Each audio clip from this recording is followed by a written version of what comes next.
Chapter 177. In the Manhattan base, all the hunters and psychokinesis were looking at Immortality in horror. They all had the same ridiculous thought in their minds.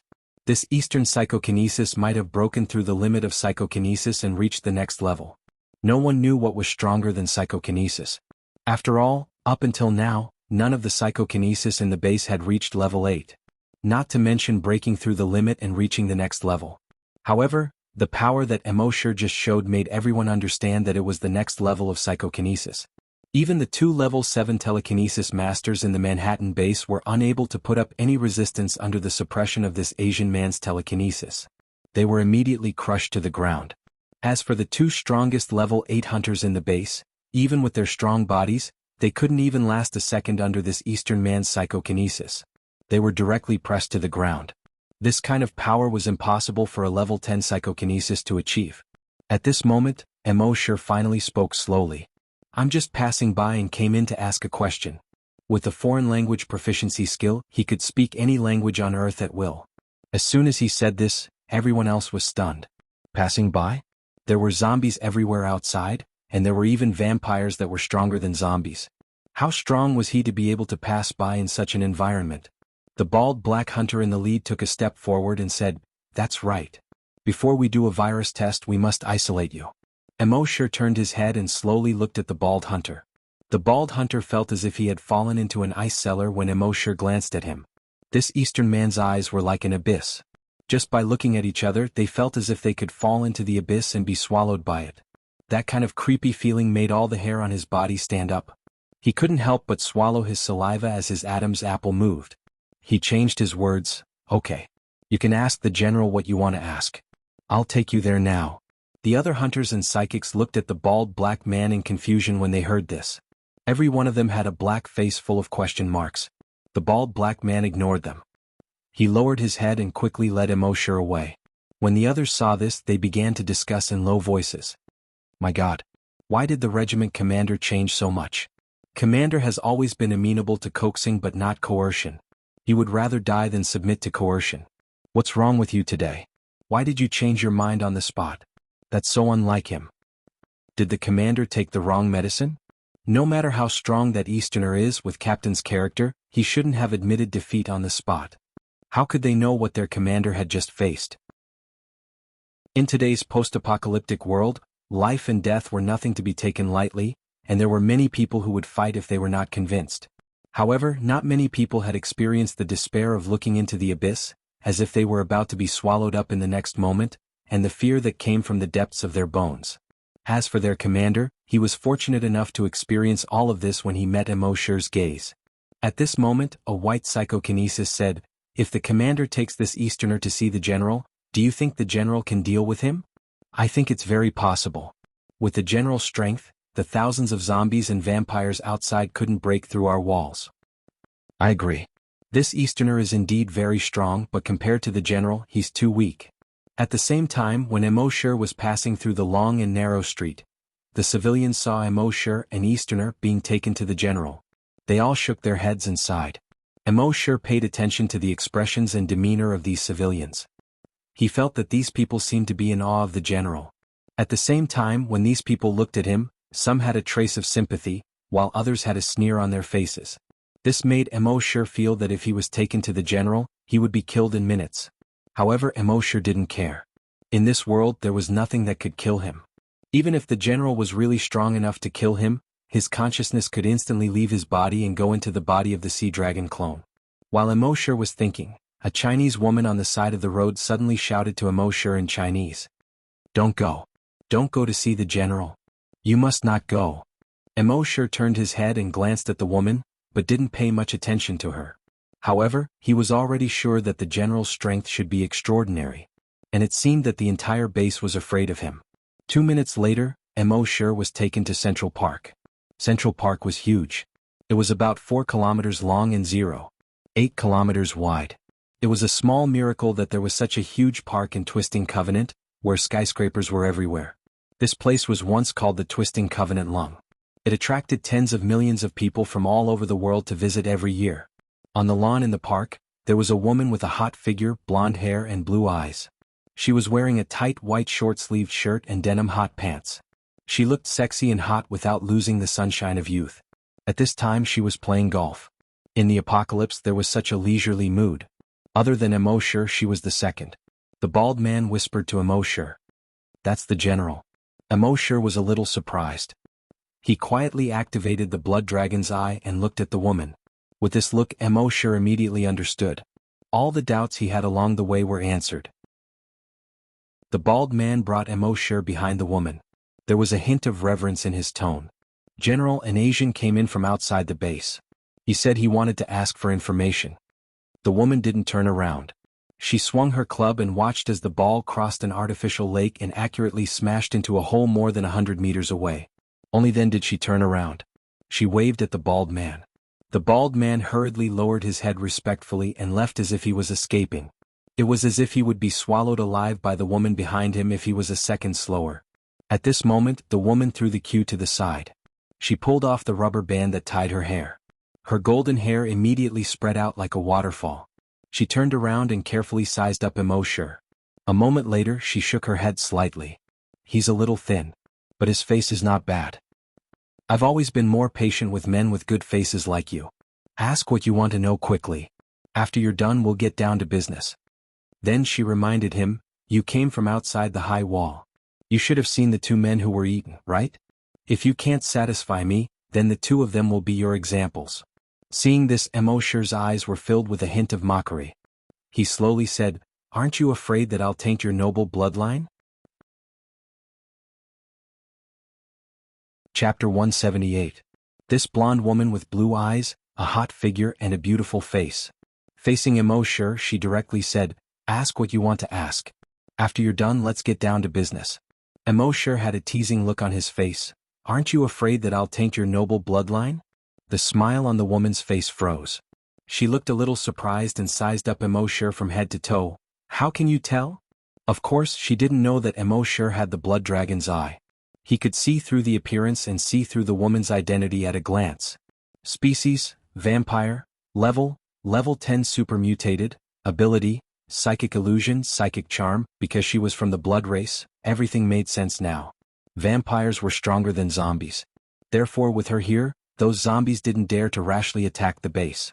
That was why the nest, which had planned to devour the entire city, didn't continue to expand. And those humans, in front of this powerful level 10 supermutated vampire, could only submit. Even if she wanted 2 men every night, once the 2 men couldn't satisfy her, they would be thrown outside the high wall to feed the zombies. No one in the entire base dared to resist her. Because without her, the supermutated zombies outside the high wall could raise their entire base to the ground in just 10 minutes. Of course, Immortality naturally wouldn't tell her all this. He simply replied, intuition. Hearing this, the female general laughed out loud. She took a few steps closer to Immortality and put her slender and fair right arm on Immortality's shoulder. You can actually recognize that I'm a vampire. I'm getting more and more interested in you. Tell me, what do you want to ask? Immortality was a normal man. Facing this woman's seductive eyes and seductive actions, it was impossible for his heart not to ripple. But it was just a ripple. This woman was a vampire. He wasn't that hardcore. Immortality looked at the eyes on the woman's beautiful face and said indifferently, I want to know all the information about the vampire's nest. Hearing this, the woman was a little surprised and joked, you're a human. Why do you want information about the vampire's nest? Could it be that you want to kill your way into the blood clan's lair alone? Wipe out the entire blood race? Immortality's expression was calm as he nodded, yes. When the blood clan woman heard this, she couldn't help but be startled again. Then she burst out laughing so hard that she was trembling. He spoke in the tone of a senior. You're an interesting human. However, do you really think that you can destroy the 13 ancient blood clan clans just because your telekinesis is strong? Do you know how powerful Count Dracula is? Do you know that after the blood breed virus and virus X combine, they will mutate and have unlimited self-healing abilities and are basically unkillable? You don't know anything, yet you dare to say such big words. Using an old saying from the East, the ignorant are fearless. Immortality shook his head slowly. You talk too much. As he spoke, an incomparably powerful dragon consciousness instantly spread out. Under the sweep of his dragon will. The woman in front of him was like a vase that had been smashed to the ground, shattering with a crash. Then the surrounding ground, trees, artificial lake, bridges, everything including the entire Central Park was shattered. All the fragments quickly turned into green light spots and disappeared. And the scene in front of Immortality had completely changed. At this moment he was no longer in Central Park. Instead he was on the second floor of a building in Times Square. In front of him stood a woman. This woman was exactly the same as the woman who had shattered just now. The same hot and sexy, the same youthful sunshine. It turned out that everything just now was an illusion. From the moment the bald black man brought him to the bottom of this building, he had already entered an illusion. However, Immortality's blood dragon's eye could see through the appearance and see the essence. So when he activated the blood dragon's eye, all the illusions were a joke in his eyes. At this moment, the woman standing in front of him was very surprised to see Immortality break free from the illusion. Although she was a Blood Clan member, she was also a level 8 psychokinesis. And her telekinesis had mutated. She could create illusions. In the illusions she created, no one could break free. Even those level 10 mutated Blood Clan members couldn't do it. How did this human break free? However, the surprise on her face was quickly concealed. Her blue eyes looked at Immortality sincerely. Her eyes were filled with tears. She said pitifully, "Sorry, I didn't want to either. I was forced. Can you forgive me?" As she spoke, she emitted a fatal charm.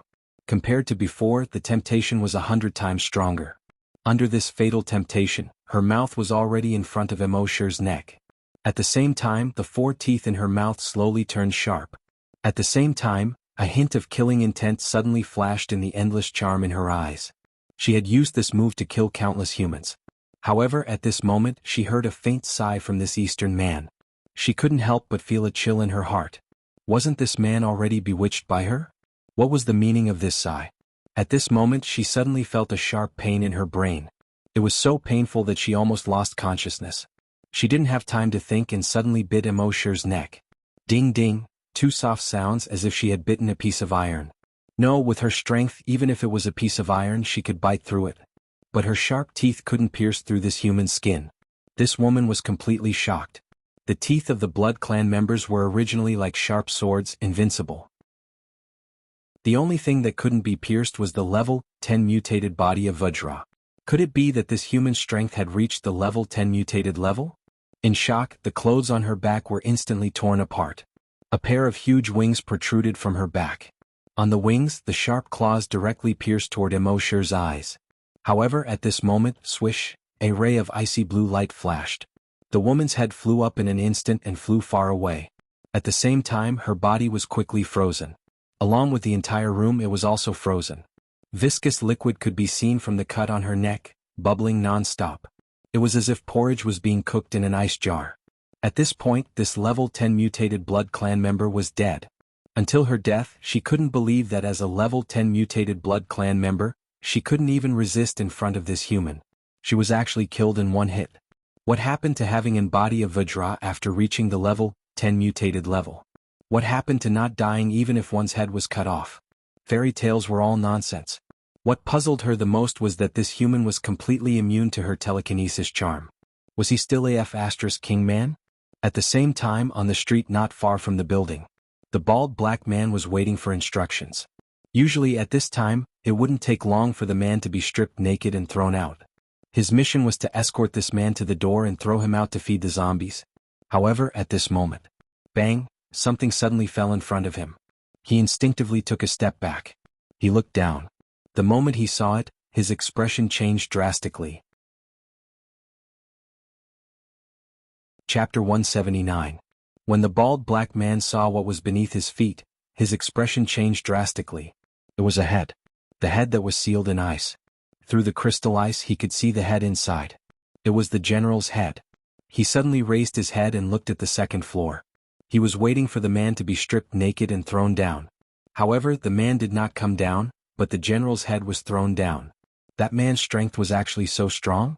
Was he able to break through the general's illusions and enchantment? Could he break the general's invincible Vajra body? There was another problem. Wasn't he a psychokinesis?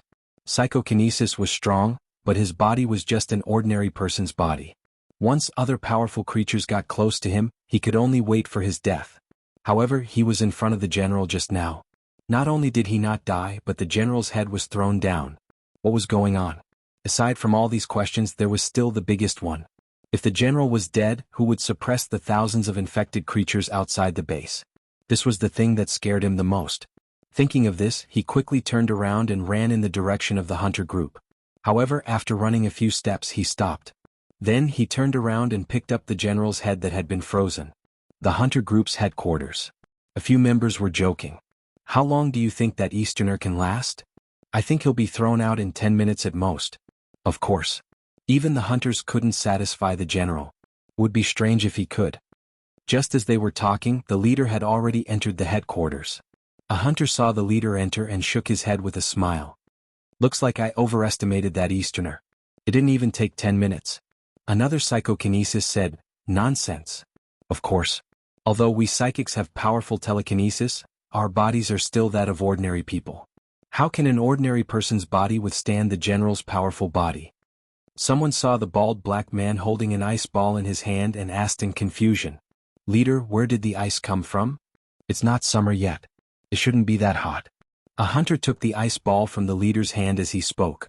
However, as soon as he took the ice ball, his expression changed. He threw the ice cube away. Everyone was stunned when they saw this. He took a closer look at the rolling ice block.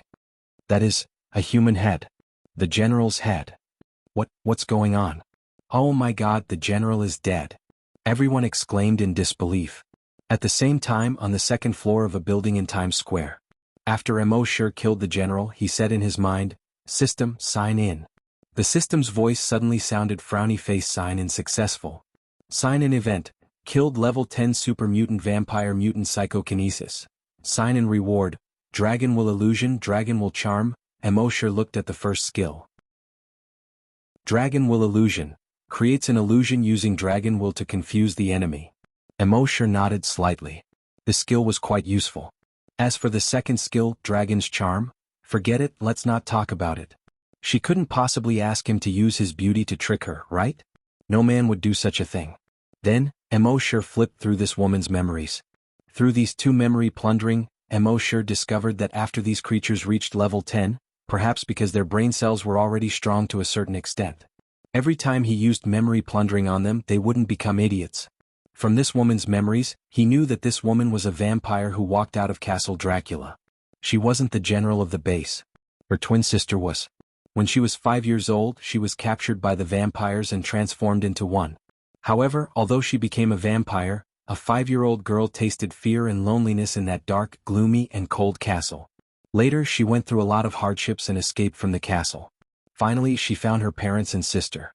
In the end, her parents and sister hated her because she was a vampire and chased her out of the house. Since then, her temperament had changed drastically. After returning to the castle, she absorbed a large amount of human blood. In the end, she grew into a level 10 supermutant vampire. She also awakened her psychokinesis and even mutated it. Thus she came back again. She wanted to take revenge on her parents and sister. This was also the reason why she became like this. From her psychokinesis, Immortality knew that her sister was actually locked up on the 3rd floor of this building. Immortality walked up the stairs and slowly reached the 3rd floor. On the 3rd floor, a woman who looked exactly like the general was chained up. However, this woman wasn't as sexy and youthful as the general. She looked like she was 20 years older than the general. Her blonde hair was disheveled. Her originally beautiful blue eyes were now devoid of any spirit. The blood dragon's eye looked over. Species, vampire, level 0/level 10 psychokinesis. Ability, psychokinesis illusion, psychokinesis charm. This woman was transformed into a vampire by her sister. However, she insisted on not sucking human blood, so until now she was still a level 0 vampire. It was also because she insisted on not sucking human blood that she was tortured every day. Almost every moment, her will was in a battle with her bloodlust. In such a battle, her psychokinesis grew much faster than ordinary psychokinesis. This allowed her to reach level 10 psychokinesis. When the woman saw Immortality appear, a bloodthirsty light suddenly appeared in her eyes. She even lowered her body as if she was going to pounce on him at any moment. However, this bloodthirsty light was soon replaced by rationality. She quickly shrank into a corner, the chains on her body rattling. She hugged her knees tightly with both hands and let out a squeak that sounded like a bat's, but it was American English. "Don't come over. Don't come near me. Go. Otherwise, you'll die." Immortality's dragon will moved. Crash. The chain was forcefully torn apart. His current dragon will had already reached a level where he could easily tear apart chains. The woman was stunned and looked up at Immortality. You? Immortality spoke slowly. Emma, you're free. The woman was stunned. She raised her head and looked at Immortality in surprise. Immortality didn't pay any more attention to this woman. He turned around and walked downstairs. Previously, he knew from Emma's sister's memory that her sister brought human blood to her almost every day. She forced her to drink human blood. But she refused. It was because he knew this that Immortality let her go. Emma's dark blue eyes flickered. She asked, "Are you going to Castle Dracula?" Immortality nodded. Yes. The bloodthirsty light in Emma's eyes was replaced by determination. Can you take me with you? Immortality naturally knew why she wanted to go to Castle Dracula. He nodded calmly. Yes. Chapter 180. Immortality took the woman and slowly walked down from the 3rd floor to the 2nd floor. The woman looked at the 2nd floor that was completely frozen, and then she saw her sister's headless body that was sealed in ice. Tears glistened in her blood-red eyes. Immortality paused for a moment. He waited for the woman to say goodbye to her sister. Then he went downstairs. He walked towards the entrance of the base. The woman quickly wiped her tears and followed Immortality's footsteps. The civilians had already heard the news of the general's death. They looked at the Asian man with shock and fear in their eyes. When the Asian man was brought to the general, none of them thought that he would be able to leave here alive. After all, the general was not only a level 10 supermutant vampire, but also a level 8 psychokinesis. In their eyes, the general was invincible. But now the Asian man came down alive and well, while the general died an unnatural death. No matter how imaginative they were, they couldn't figure out how the Asian man could kill the general. But this wasn't the biggest problem now. It was another problem. Now that the general was dead, who would deter the infected creatures outside? Emma, who was behind Immortality, suppressed the urge to rush towards these humans. Because it was too difficult, her voice trembled slightly. She asked Immortality, "My sister is dead, who will stop these infected creatures?" There were people in the world who gradually turned evil and perverted after being treated unfairly. There were also people who were still kind to humans no matter how much pain they had suffered. Emma obviously belonged to the latter. Immortality didn't answer and continued to walk forward. In the entire base, in the entire hunter group, no one dared to stop him from leaving. The people on both sides of the street also kept silent. Even those who had sneered and ridiculed Immortality quietly lowered their heads at this moment. They were afraid that Immortality would take revenge on them. A powerful being who could kill the general if he wanted to take revenge, it wasn't something small people like them could bear. At this moment, an ear-piercing alarm sounded in the base. Beep, beep, beep. At the same time, a loudspeaker sounded. The infected creatures are attacking the high walls of the base. A supermutant zombie has rushed into the base. The announcer's words were extremely hurried. They're coming. Close the doors and windows. Those who can, immediately go underground and hide. Ah no! Amidst the screams, the announcer's voice abruptly stopped. At the same time, the roar of a zombie came from the loudspeaker. Roar? In the base, when the 100,000 people heard the roar, they were all terrified. On the streets, people scattered in all directions. In the building, people locked all the doors and windows. The entrance to the underground sanctuary was the scene of a disaster. A large number of people rushed to the entrance of the shelter, but they could not squeeze in at all. From time to time, humans would be trampled to the ground, their bones broken. There were cries, screams, and curses all over the place. At the same time, at the gate of the high wall. Boom. The door collapsed with a loud crash. The infected creatures outside the door immediately rushed in like a tide. These infected creatures had previously been suppressed by the general to suppress their bloodlust. Now that the general was dead, their thirst for blood was like a flood breaking through a dam. Behind Immortality, Emma saw this and quickly spread out her level 10 telekinesis. Level 10 telekinesis was enough to tear these infected creatures apart. However, only ordinary zombies could not be resurrected after being torn apart. For those stronger mutated zombies, even if their heads were thrown off, they could still survive. As for the higher level super mutated zombies, they were not afraid of telekinesis at all. A level 2 super mutated zombie, seeing that this woman was so strong, roared from its throat, "Psychokinesis?" Then it directly pounced on Emma. Emma wanted to use telekinesis to block it, but from the other side 2 more super mutated zombies pounced. With her telekinesis, blocking 1 super mutated zombie was already very difficult. Not to mention 3. But at this moment, The three super-mutated zombies that had just pounced in front of Emma suddenly exploded without warning.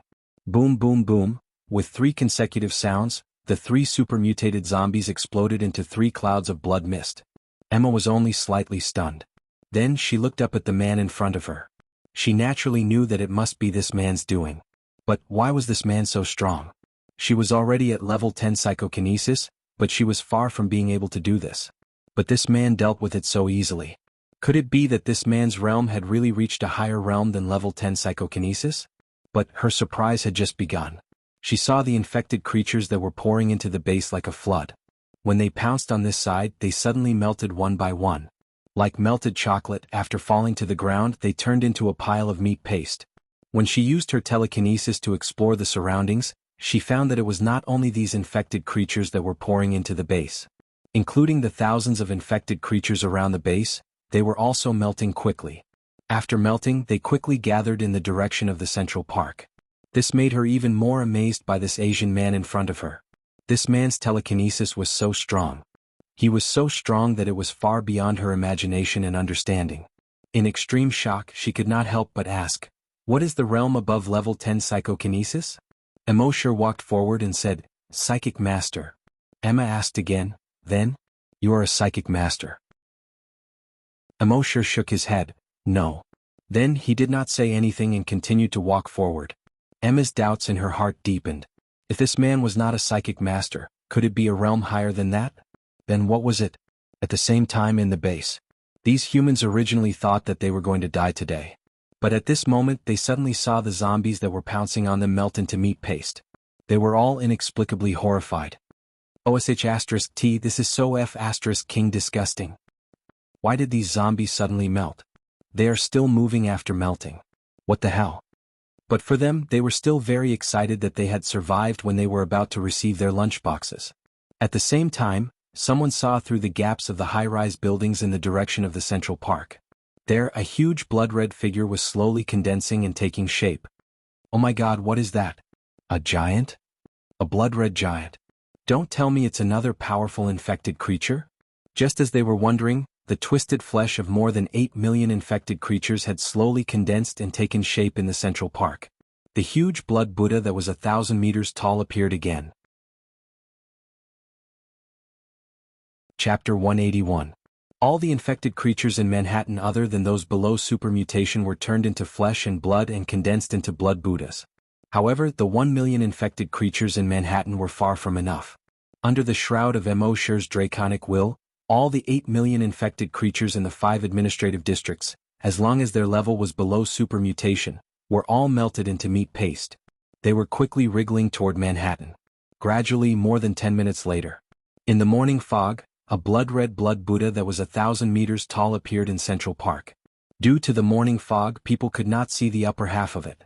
However, the sudden appearance of the blood Buddha still shocked everyone. Oh my god, it's taller than the Freedom Tower. What the hell is this thing? If this is an infected creature, then our base is finished. Fear and despair rose in the hearts of the Westerners in the base. However, a few Chinese people recognized the giant's image. This is a Buddha? But Buddhas should be golden. Why is this blood red? A blood Buddha actually appeared among the infected creatures? This is unlikely. Could it be related to the compatriot who just came today? At the same time, Immortality's consciousness had already transferred into the blood Buddha clone. From 1,000 meters high, he looked down at the ground covered by the morning fog. This feeling of looking down on the common people made the trace of understanding in his heart increase a little. The draconic will also rapidly strengthened. Controlling the huge blood Buddha clone, he slowly turned his head and looked at the virus hive on the other side of the city. From this angle, the virus hive was like a huge frog with a huge mouth that was about to swallow the remaining half of the city.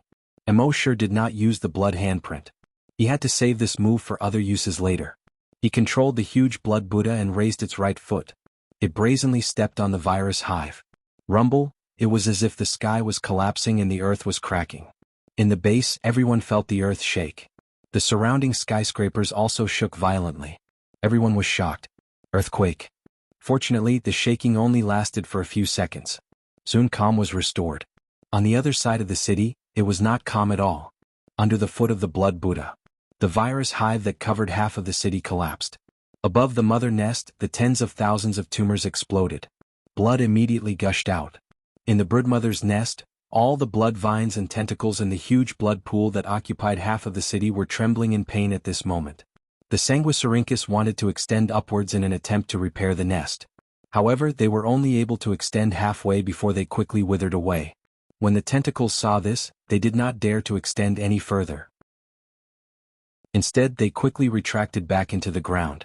However, just like the Sanguisurincus, they quickly shriveled up halfway. In the end, he stopped moving. This was because the blood in their bodies had been sucked dry. At the same time, the blood in the blood pool in the broodmother's nest was rushing towards the giant foot of the blood Buddha. They merged into the giant foot. Then, with giant foot as the center, all the infected trees, flowers, and Sanguisurincus in the half of the city that was infected quickly shriveled. Not only did the blood Buddha absorb the flesh and blood of all the infected animals, but it also absorbed the blood of all the infected plants. With the absorption of the blood, with Buddha's giant foot as the center, the color of all the infected plants in the surroundings quickly turned from blood red to dark red. After another 10 minutes, the blood Buddha had reached a height of 1,300 meters. At this time, Mosher's consciousness was in the blood Buddha. He looked down at the earth and looked up at the sky. He had a feeling that he was the only one in the world. In this feeling, his dragon mind continued to rise. He controlled the blood Buddha and turned to look at the northern part of New York. That was the St. Lawrence River. On the river, there were more than 1,800 islands of various sizes. This was the Thousand-Island Lake of America. On one of the islands called Hart Island, there was an ancient castle, Bolt Castle. Mosher moved his mind and controlled the 1,300-meter-tall blood Buddha to take a step. He took a step. Rumble, several skyscrapers collapsed with a loud rumble. He took another step. Several more skyscrapers collapsed. Soon, the blood Buddha's giant foot stepped into the St. Lawrence River. Plop, huge waves rose up from the river. At the same time on Hart Island in Bolt Castle. This was the lair of the Johnson family, one of the 13 great families of the blood breeds. There were more than 3,000 blood breeds living in the castle all year round. At the same time, there were more than 30,000 blood breeds living on the islands of various sizes around Hart Island. There were more than 100,000 zombies around these blood breeds. At the same time in Bolt Castle, the ancestor of the Johnson family had just summoned 2 of his clansmen. He instructed the 2 clansmen, "Just now, Count Dracula sent me a message." He said that he sensed that something had happened to his goddaughter, Irene. Irene has always been among the humans of the Manhattan base. You 2 rush over immediately and investigate the situation. Remember, this is Count Dracula's order. The 2 clansmen's expressions immediately turned cold. A mission personally given by Count Dracula was no small matter. The 2 of them hurriedly bowed solemnly and elegantly. "Yes, grandfather." Just as he said this, someone suddenly barged in from outside the door. "Lord Johnson, bad news, bad news." Ancestor Johnson frowned and reprimanded. "How many times have I said that even in the face of pressure, we must maintain our elegance? This is Count Dracula's teaching. Have you all forgotten?" The blood breeds hurriedly said, "Yes. I'm sorry."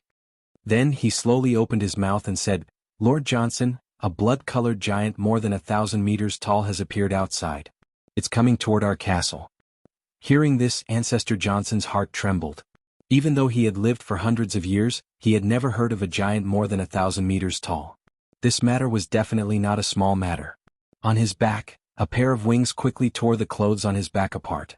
He directly jumped out of the window. Flapping his wings, he flew into the air. Seeing this, the blood breeds who reported the news were slightly stunned. "Wait, didn't they say that we must maintain our elegance even in the face of pressure? Ancestor, you're tearing clothes and jumping out of the window. That's not very good." Ancestor Johnson flew to the sky above the castle. He looked forward. He saw a giant more than 1,000 meters tall stepping on the river and striding toward the castle. With every step he took, a huge wave appeared in the river. When he stepped down, he could even see the silt at the bottom of the river. In particular, that giant more than 1,000 meters tall was emitting a monstrous demonic aura. Even as a blood breeds who had lived for hundreds of years, he had never seen such a terrifying demonic aura. He had been to Castle Dracula several times. But even the demonic aura of Castle Dracula was far from being comparable to the demonic aura of this blood-colored giant. Chapter 182. Demonic aura was also known as blood aura. Ordinary people couldn't see or feel it. Only those corpse hunters, psychokinesis, zombies, and blood clan could feel it. Only those extremely powerful creatures could produce blood aura. It was the matter in the cells in the body that naturally spread into the space. The stronger the strength, the thicker the blood aura. At this moment, the blood aura emitted from the huge blood-colored giant's body covered the sky and the sun. Ancestor Johnson felt a chill in his heart just by looking at it. Such a powerful creature was definitely not something he could resist. He quickly issued an order to all his clansmen. All Blood Clan members run. At the same time, he issued an order to all the zombies around the Blood Clan members. All zombie servants, go up and hold it back. He knew very well that in front of such a powerful existence, it was impossible to escape just by running. Only by letting the 100,000 zombies around them delay it for half a minute would they have a chance to escape. Although all the zombies around them were unwilling to do so, they didn't dare to do it. However, they were afraid of Ancestor Johnson's methods. They could only brace themselves and plan to go up. At the same time, the clothes on the backs of all the 30,000 Blood Clan members in Johnson's family were torn apart. They flapped their wings and flew into the air. More than 30,000 Blood Clan members fled together. This scene was like the scene of those African birds taking off from the water at the same time in the animal world. It was spectacular. However, just as they flew off the ground, they discovered something strange. They saw that the 100,000 zombies that were originally facing the blood-colored giant. At this moment, they were all torn apart in an instant. Hiss, hiss, hiss. More than 100,000 zombies were torn apart at the same time. The scene was like hell. The entire river was instantly dyed blood red. At the same time, the torn flesh did not fall to the ground. Instead, it was condensed by some kind of power. It quickly twisted into a chain made of flesh and blood. This blood-red chain was actually more than 3 meters thick. Both ends were in the shape of anchors. However, they were sharper than anchors. One of them was nailed directly to the ancient castle at an extremely fast speed. It pierced through the thick roof of the ancient castle, the ground, and the foundation of the ancient castle. It pierced deeply into the foundation of the ancient castle. The other end split into thousands of blood chains that were as thick as an arm. The tip of each blood chain had barbs that looked like anchors. In the next moment, the tens of thousands of blood chains shot towards the 30,000 blood tribe members. A blood chain instantly pierced through a vampire's shoulder and hooked onto his chest. He wanted to struggle, but he found that the barbs had already pierced deeply into his flesh. Not only that, after the barbs pierced into his body, hundreds and thousands of tentacles grew out in an instant, deeply rooted in his body. If he wanted to forcibly pull out the chains made of flesh and blood from his body, he would be able to do so. Then there was only one way, to tear himself to pieces. At the same time, the same thing was happening to the other 30,000 members of the Blood Clan. All of the vampires were pierced by the blood-colored chains. The barbs pierced into his flesh. No matter how they struggled, they could not break free from the blood-red chains. Demon binding rope. How could they possibly break free? Even Patriarch Johnson, who was the strongest among them, had his back pierced by a blood-colored chain that was as thick as a thigh. Hundreds and thousands of blood-colored tentacles grew out of the blood-colored chains. They were like blood vessels that drilled into every part of his flesh and blood. Patriarch Johnson was shocked. He tried to pull and cut with his knife, but no matter how hard he tried, he could not break free from the chains. The chains seemed to grow inside his body. This was the overbearing power of the demon binding rope. It ignored levels. Of course, the higher the level of Immortality, the shorter the time they could control him. For example, Patriarch Johnson could only control him for 3 minutes at most. However, 3 minutes was enough. The huge blood Buddha was already 1,000 meters away from the ancient castle. In the next moment, the blood Buddha slowly raised his right hand. All the flesh and blood in his body began to gather toward the blood palm. In the end, it turned into a huge blood palm that was 5,500 meters long and 3,200 meters wide, floating in the air. It was like a huge blood-red cloud that covered the sky and the sun. When the vampires saw this, they were all extremely frightened. His face, which was already pale, became even paler. Patriarch Johnson felt it even more strongly. He frantically tore at the blood-red chains on his back and tore off a large piece of flesh. However, the chains seemed to have taken root in his body. All the tentacles had drilled into every corner of his body like blood vessels. Unless he tore himself into pieces, he would not be able to break free in a short period of time. He could only watch as the huge bloody palm slammed down towards the ground. Boom. The blood palm pressed down like a mountain. It slapped on the ancient castle in the center of the river. Immediately, a shockwave spread out. The river water was directly cut off by the huge palm. The speed of the river water downstream instantly increased by hundreds of times. It surged up from both sides. The river water upstream directly flowed backward under the shockwave. All the trees within a radius of more than 50 kilometers were constantly broken under the impact of the shockwave. After the shockwave, only a 5,500 meters long, 3,300 meters wide, and 5 meters deep giant blood-red palm print was left. The river water crazily poured into the palm print. As for the vampires from the Johnson family, without exception, they were all smashed into meat paste by the huge palm. In the distant sky, Missouri Sure's wings flapped lightly as he floated in the air. A hint of understanding flashed through his heart. He could feel that as long as he did it again, his dragon will would be able to break through. At the same time, on a building not far from him. When Emma saw this scene, the shock in her heart was vividly displayed on her face. After a long while, she withdrew her gaze from the huge blood palm and turned to look at Immortality not far away. A human could be so powerful. For an ordinary human, a level 10 super-mutated zombie that was impossible to defeat was simply a matter of a kick in front of him. The mother nest that was so huge that it almost swallowed the entire city was just a matter of a kick in front of him. And now, the Johnson family and more than 30,000 vampires were just a matter of a palm in front of him. And looking at this Eastern man's appearance, he seemed to be at ease. How could a human strength be so strong? Immortality closed his eyes slightly and carefully recalled the feeling when he used the Blood Buddha avatar just now. After a long while, he slowly opened his eyes. Then, he grabbed the shoulder of the woman not far away and flew toward the northwest. At the same time, in the Manhattan base, almost everyone was in a state of extreme shock. Chapter 183. When Immortality left with Emma in the Manhattan base. Those people thought that without the deterrence of the general, those zombies would madly kill their way into the base. The nest would also engulf the entire city, and all of them would be unable to escape. However, more than 10 minutes had passed, and they didn't see any danger except for 2 earthquakes. The terrifying zombies that they expected didn't appear.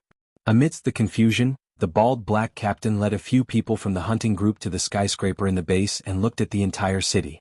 With this look, someone immediately noticed the abnormality. "Captain, look over there, the nest has disappeared."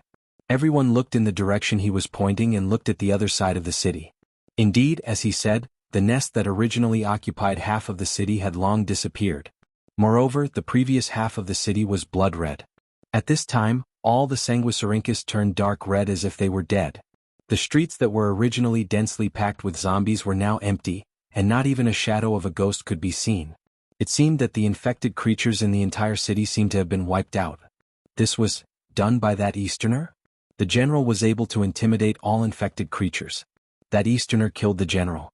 Then they couldn't think of anyone else who could do all this except that Easterner. How did that Easterner do it? Unbelievable, I don't dare to imagine. The mysterious power from the East is really not something that we can understand. Immortality left the Twisted Pact and headed west. In the following day he annihilated another 3 blood breed clans. Signing in the ancient castles of these vampire clans was quite rewarding. The only regret was that these vampire castles were too far away from the big cities, and there weren't many zombies. He couldn't condense the Blood Buddha avatar. However, there were still billions of zombies in the world. As long as he was willing, he could find a big city to condense the Blood Buddha avatar at any time. At the same time, far away in Romania's Castle Dracula. In a dark hall. On the main seat, a person was sitting. The person's face couldn't be seen clearly, but in the darkness he was sitting very upright. Next to him was a glass of red wine. The dim candlelight in the castle shone on the red wine, giving off an intoxicating glow. Although he was in the dark, even the darkness could not conceal his elegant temperament. In the middle of the hall, there were 6 zombies standing with their hands down. There were black zombies, white zombies, African zombies, European zombies, and American zombies. Although all 6 of them were zombies, they looked no different from ordinary people. The 6 of them were the kings of zombies all over the world. Count Dracula took the red wine next to him and swirled it slowly. The reflection of the candlelight in the wine glass began to ripple. A moment later he slowly opened his mouth. Some time ago the king of zombies in Asia was killed. Another 5 blood clans have been destroyed in the past few days. According to the intelligence, all of this was done by an Eastern human. Your mission is to kill that Asian at all costs. Of course the 6 zombie kings had heard about it long ago. At this moment, in front of Count Dracula, he did not dare to be the slightest bit negligent. They quickly replied in unison, "Yes, Your Excellency." Count Dracula exhorted again. "That human can destroy 5 of our blood clans. His strength must not be underestimated. You must act with caution." The 6 zombie kings once again replied in unison, "Yes, Your Excellency." On this day Immortality was not far from Castle Dracula. From the memory of a previous Blood Clan member, he knew that there was a mountain near Castle Dracula. On that mountain there was a legend about a dragon. This aroused his interest even more. Originally he planned to destroy all 13 Blood clans first, and then concentrate on dealing with Count Dracula. But now he changed his mind. After the past few days he had become more confident in his strength. None of the Blood Clan members could withstand a single blow from him. And at this time, the Blood Slaves had already investigated the situation of Castle Dracula clearly.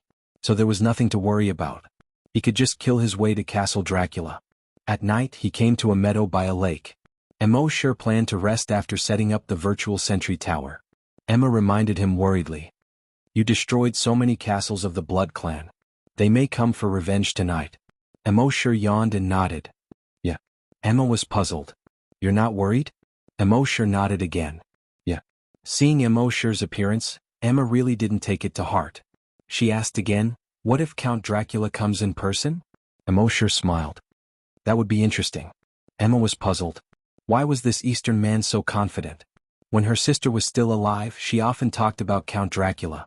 She always said, "That's the most powerful humanoid creature in the world." She wondered who was stronger between Count Dracula and this human. As night fell, Immortality lay on his back on the grass, looking at the boundless starry sky. His thoughts fluctuated. A moment later, the sound of the virtual sentry tower suddenly rang in his mind. Beep, beep, beep. Immortality scanned with his dragon's mind. He immediately discovered that 100 kilometers away from him, 6 figures were running over quickly. The blood dragons I connected to the sentry tower and quickly checked the levels of these 6. Species, Zombie King. Level 10 super mutated. Immortality couldn't help but smile. He had thought that these 6 zombie kings were scattered all over the world, which would be a little troublesome. He didn't expect them to come over together. This saved him a lot of trouble. Not long after, the 6 zombie kings appeared in Immortality's vision. Without any unnecessary nonsense, the 6 zombie kings had already surrounded Immortality and Emma. The 6 zombie kings condensed 6 different weapons on their right arms. There were knives, spears, swords, and whips. There was even a zombie king whose entire right arm was split into 4 pieces. It was like a big flower had bloomed. However, the petals of this big flower were all sharp teeth. They directly bit at Immortality. The attacks of these zombie kings were extremely fast. They almost instantly arrived in front of Immortality, and they had a clear division of labor. 4 zombie kings attacked Immortality, and the other 2 attacked Emma directly. Of course, their main goal wasn't to take Emma's life. Instead, they used this to distract Immortality. In their opinion, since this human had brought this vampire along for so long, he must be very concerned about this vampire. Therefore, this vampire was this human's weakness. Chapter 184. Among the 6 super mutant zombies, 4 of them attacked Immortality directly. Their attacks directly enveloped the area within a kilometer around Immortality. The area was covered by the light of all kinds of knives, swords, spears, and whips. Immortality had nowhere to hide. Immortality didn't hide. In fact, he didn't need to hide at all. A layer of blood-red scales quickly appeared on the surface of his body. A blood-red dragon-shaped helmet instantly formed on his head. Ding, ding, ding, ding, ding. Several ear-piercing sounds rang out from his dragon blood armor. Sparks kept appearing on his dragon blood armor. At this moment, Immortality didn't move at all. The dragon blood armor completely absorbed the huge power of these people's attacks. As a result, Immortality just stood there and swayed slightly. The 4 zombie kings all changed their expressions. Their attacks could even injure a level 10 super mutant zombie with an invincible body. The scale armor on this human's body actually had such a strong defensive power? The so-called invincible body didn't really mean that it could defend against all attacks. If they met someone stronger than them, such as Count Dracula, they could easily tear apart the invincible body. As level 10 super mutant zombies and zombie kings, their full-strength attacks might not be able to tear apart the invincible body. But at least they could injure it. And now, the armor on this human's body was even stronger than the invincible Vajra body. Of course, they didn't know that the dragon blood armor's defense could defend against any attack on Earth. Not to mention them, even if Count Dracula himself came, he would not be able to break through the defense. While they were still in shock, Immortality moved his right hand slightly. A blood-red machete appeared in his hand. Dark Ice Devil Slayer. With the 6 Zombie King's powers, the moment they saw the blood-red blade, they knew that it was not a simple weapon. If this human attacked with this machete, even they would have a hard time dealing with it. Their only chance of winning now was the female blood race. 2 Zombie Kings had already caught Emma. They hissed in their throats, "Put down your weapon or we'll kill this woman." Before he finished speaking, Immortality suddenly turned around. The Dark Ice Devil slaying blade in his hand hacked down at a Zombie King behind him. Seeing this, the Zombie King was shocked. He quickly raised the long saber in his hand to meet the attack. Chi-chi, 2 soft sounds were heard. The Zombie King was cut into 2 halves along with its blade. At the same time, the Zombie King's body was frozen. Furthermore, with him as the center, the frozen area was rapidly expanding. Almost in the blink of an eye, it reached the feet of the other 3 Zombie Kings. Ka. The bodies of the 3 Zombie Kings were frozen in an instant. The remaining 2 Zombie Kings who were holding their weapons against Emma's neck were shocked. They originally thought that once they subdued this female vampire, this human would have some misgivings and wouldn't dare to make another move. At the very least, even if he wanted to play tricks, he would have to go through the process. But he never expected that this human would have no scruples at all. In fact, he didn't even hesitate in the slightest and instantly attacked. In this way, the Zombie Kings were caught off guard. They didn't know Immortality's character. Although this Emma had something to do with him, it wasn't a big deal. The reason why he brought her along was because this woman was related to the place near Castle Dracula, where the legend said that a giant dragon had once appeared. That was all. How could he be subdued because of her? Taking a step back. Even if this Emma had more to do with him, as long as she wasn't as close as he was with Happy, he would definitely not hesitate to attack. After all, he had always believed in one sentence in his heart. In the apocalypse, survival was the way to go. To be subdued and even lose his life for a woman who had little to do with him, he would never do such a stupid thing. At this time, the 2 vampires saw that the ice had already reached their feet. They quickly jumped and instantly jumped 100 meters into the air. At the same time, on their backs, wings tore through their clothes and stretched out. Everyone's wings were more than 5 meters wide. But when they flapped their wings and tried to escape, they found that their feet seemed to be pulled by something, and they couldn't escape at all. When they looked down, they saw that their feet were wrapped by a sanguisurincus as thick as an arm. At this time, below the sanguisurincus, the ice had quickly spread along the sanguisurincus. The 2 vampires' expressions changed drastically. They flapped their wings frantically, and at the same time, their arms turned into sharp blades, trying to cut off the sanguisurincus. However, it was too late. The chi of frost was spreading at an incredible speed. In just 2 seconds, it had spread to their feet. Then it spread to their legs, waists, chests, necks and heads. In the end, the 2 vampires were frozen in the air. They looked like 2 ice kites that were being released. Originally, with the strength of these Zombie Kings, even if their bodies were surrounded by a 5-meter thick ice layer, they could still break out of the ice. However, the cold air emitted by the mysterious Ice Devil Slayer was no ordinary cold air. After the surface of their bodies was frozen, the cold air directly entered their bodies through their pores and sweat pores. It froze every single cell in their bodies. Think about it, if every single cell in your body was frozen, how could you still be able to jump around? Moreover, the mysterious Ice Devil Slayer had a strong restraining effect on infected creatures. In order to expel this cold air, in addition to having an extremely terrifying physical strength like Count Dracula, one must have energy in the body. Unfortunately, they didn't have the strength of Count Dracula. Secondly, it was impossible for them to have energy in the body. As a result, the 6 Zombie Kings could only watch as their bodies were frozen from the inside out. At the same time, the ice layer was still spreading rapidly. The entire lake was frozen in a very short time. A mutant fish had just jumped out of the water and was directly turned into ice. It fell on the ice layer below with a thud. The ice layer continued to spread outwards. Within a radius of 10 kilometers, everything was frozen in just half a minute. Immortality's draconic thought swept across, and the 6 Zombie Kings were directly turned into blood-red ice fragments on the ground. Immortality raised the mysterious Ice Devil Slayer and carefully looked at this blood-red curved blade. This was the first time he used the mysterious Ice Devil Slayer at full strength. The effect was not bad. Although in terms of attack range, it was not comparable to the bloody handprint, let alone the draconic thought meteorite. However, in terms of restraining infected creatures, it was definitely not weak. At this time Emma, who was not far from him, widened her eyes. She looked at the ground that was completely covered in ice in disbelief. Chapter 185. Emma looked at the frozen world. The lake water was frozen, the plants were frozen, and even the mutated birds that were flying in the sky were frozen and fell onto the ice. Her face was filled with disbelief. After a moment, she retracted her gaze and turned to the Asian man in front of her.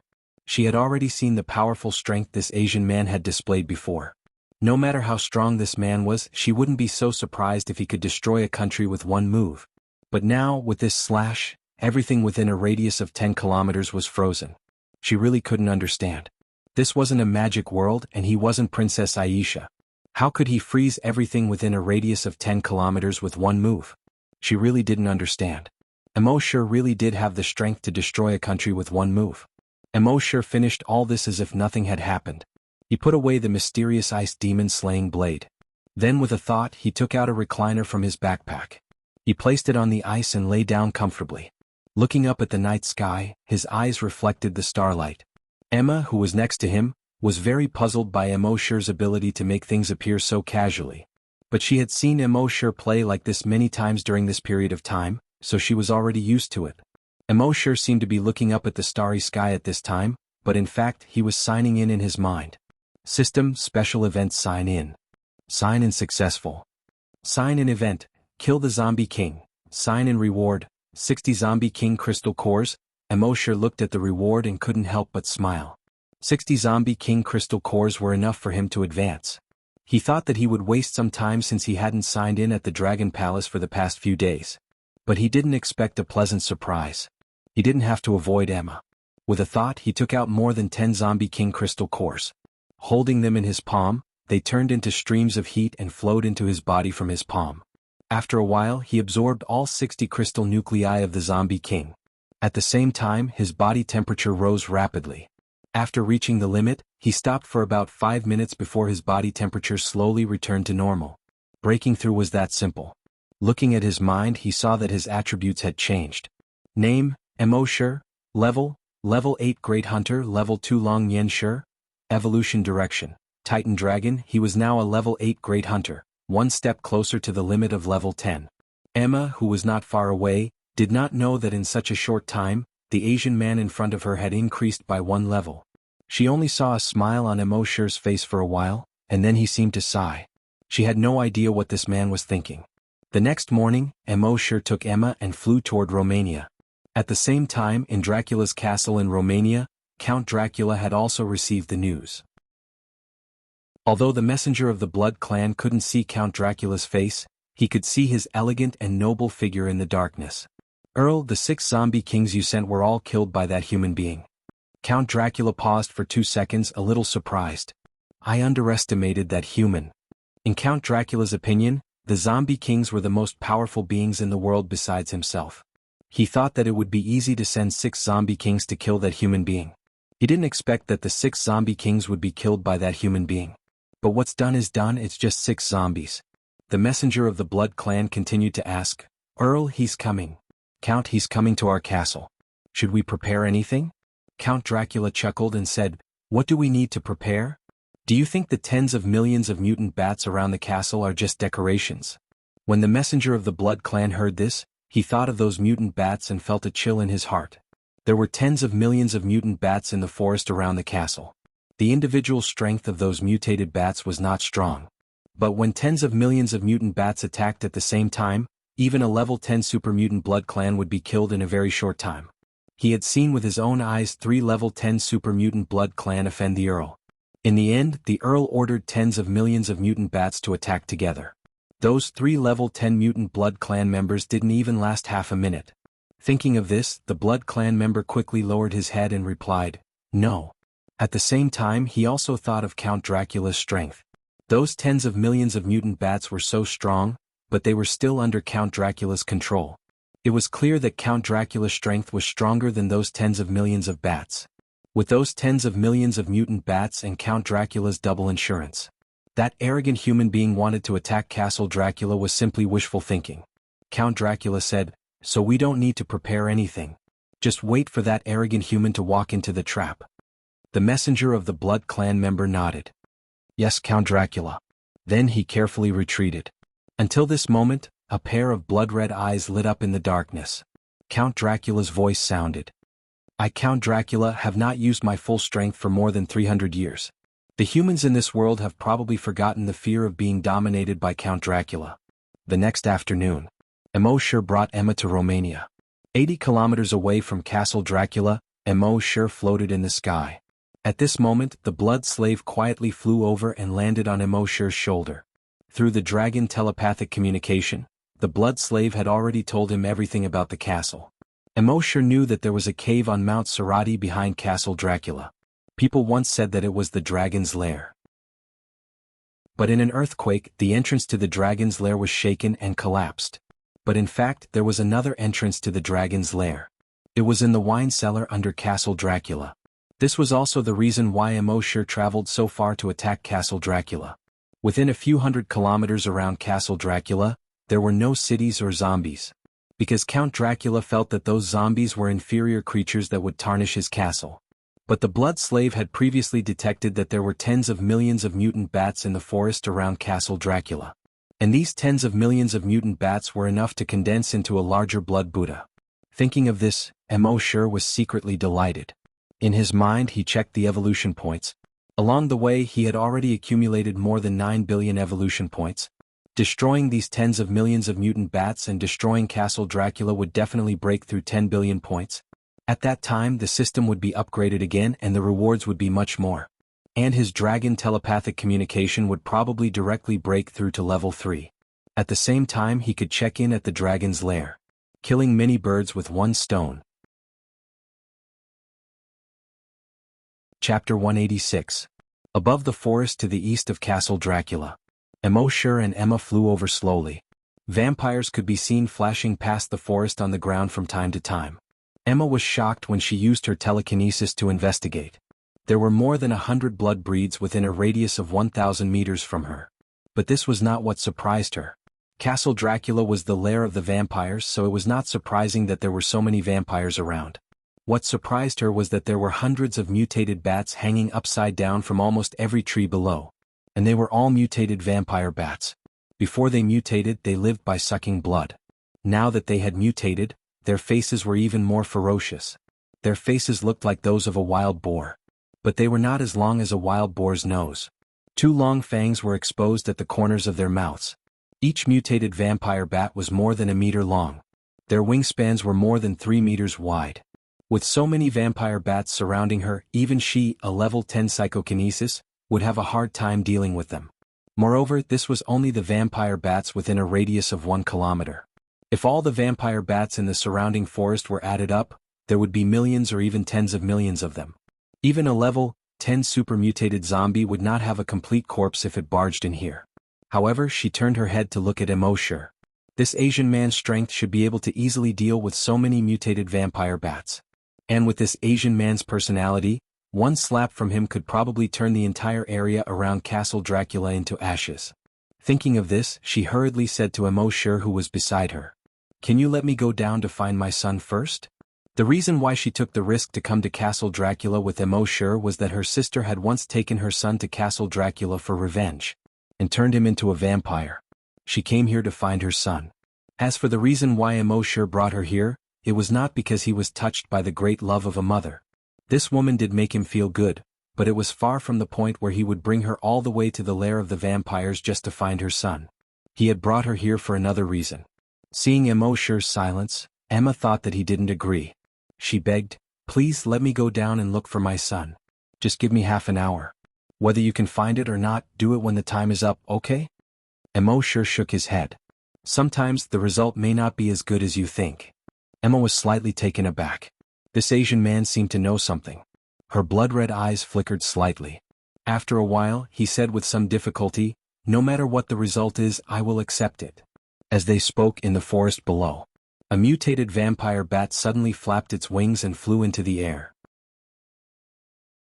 Then, the second, the third, the fourth, tens of thousands of blood-sucking bats flapped their wings and flew up. In the entire forest, more than 10 million bats flew up like a swarm of locusts, blotting out the sky and covering the earth. Even though Emma had already expected that there might be more than 10 million vampire bats here, she still couldn't help but feel her heart beating wildly at the sight of such a majestic sight. She subconsciously looked at Immortality, who was next to her. But she saw that Immortality still had an indifferent expression on his face. He was as calm as an ancient well. It was as if it wasn't tens of thousands of vampire bats that flew up, but just a fly. Soon, those tens of thousands of mutated vampire bats gathered in the sky. They actually gathered to form a huge bat pattern. Just think about it. How big would it be if 10 million huge vampire bats, each of which was more than a meter long, formed a gigantic bat pattern in the sky? It would cover the sky and cover the sun. The ground instantly darkened. The whole sky seemed to be occupied by this huge vampire bat. At the same time, a terrifying but elegant voice came from the huge vampire bat. "Easterner, you dare to break into Castle Dracula alone. You are too arrogant." Seeing this, Immortality slowly shook his head.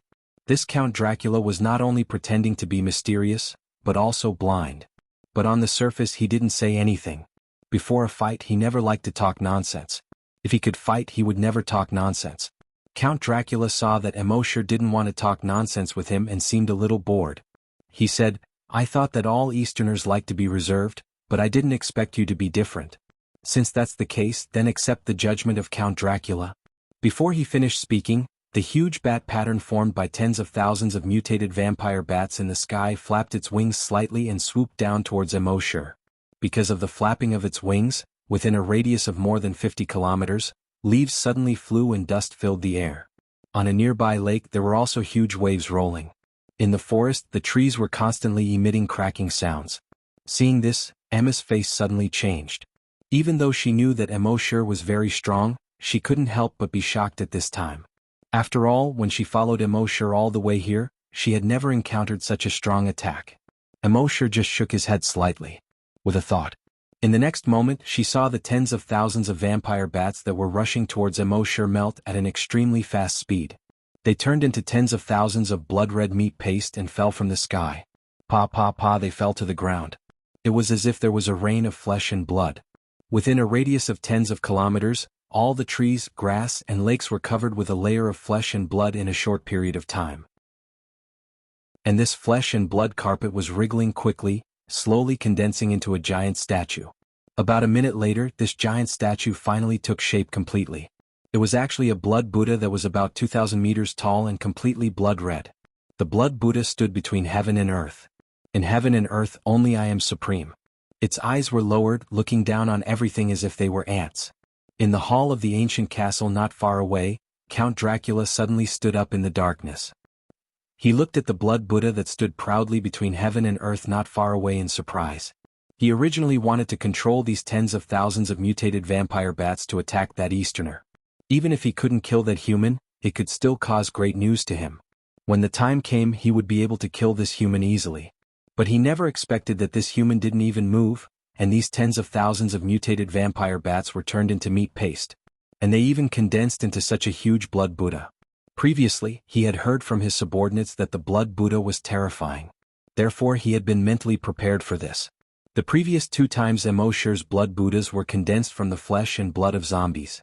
So he thought that Immortality couldn't condense the blood Buddha with the flesh and blood of mutated beasts.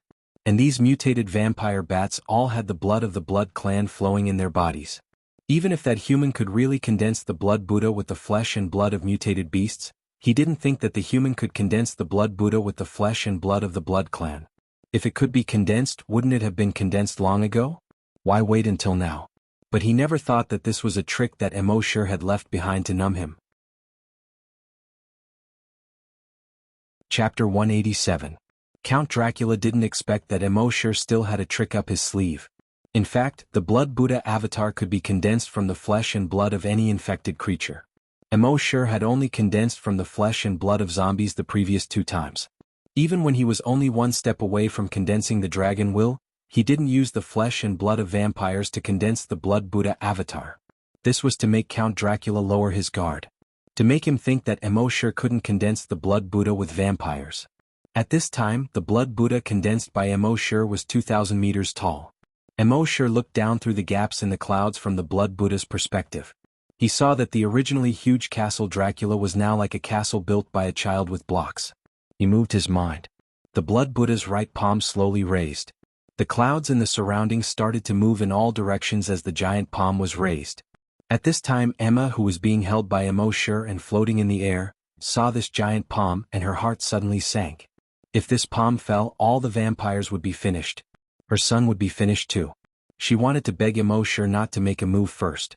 However, based on her understanding of Emo along the way, she knew that this Asian man would never be merciful. She could only cry and look at the castle below with difficulty. At this time, on the ground in the forest, there were more than 100,000 vampires. They saw the giant Blood Buddha and the bloody palm in the clouds in the sky, and their faces were full of shock and horror. Even their count doesn't have this kind of strength, right? Furthermore, the gigantic Blood Buddha gave them an extremely strong sense of oppression. Under this extremely strong sense of oppression, they didn't even have the slightest desire to fight. The only thing they wanted to do now was to escape. Almost all of the vampires flapped their wings and wanted to escape. But soon, a giant blood-red chain with a diameter of more than 10 meters appeared in the air. Both ends of the chain were pointed and had barbs. One end was directly nailed to the ground and pierced into it. It plunged deep into the ground. No one knew how deep it was.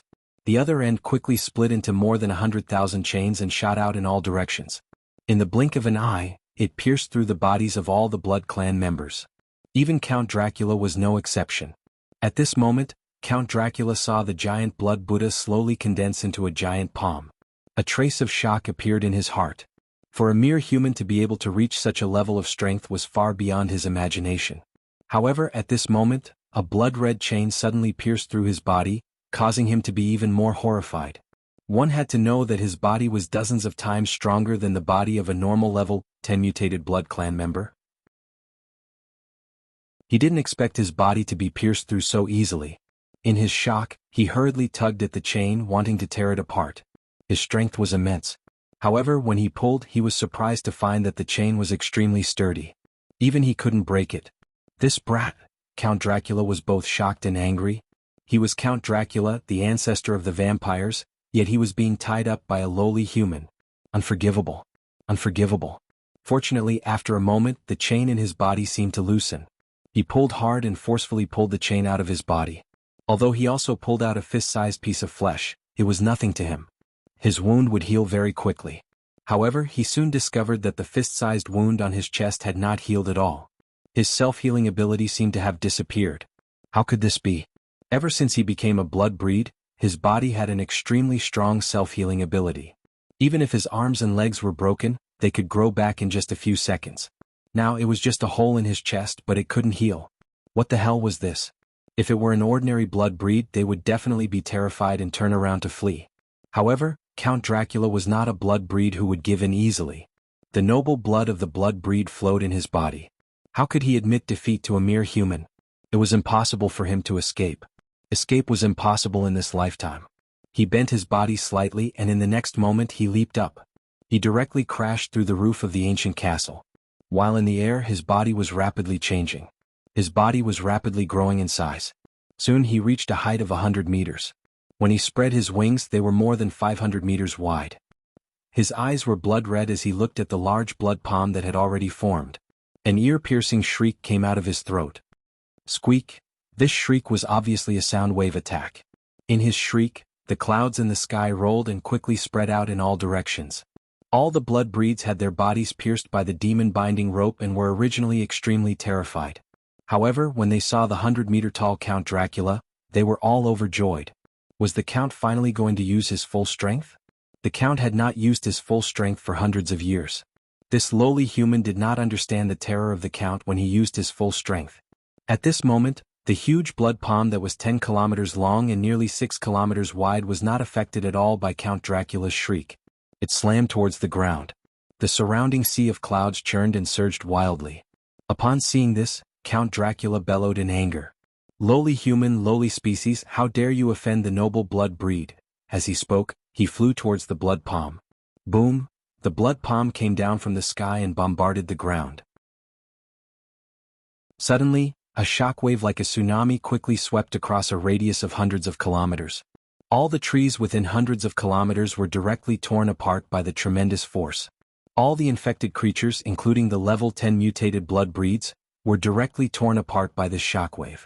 The level 10 mutated blood breeds were originally the strongest beings in the world. Now they were directly torn apart by the shockwave of the blood palm.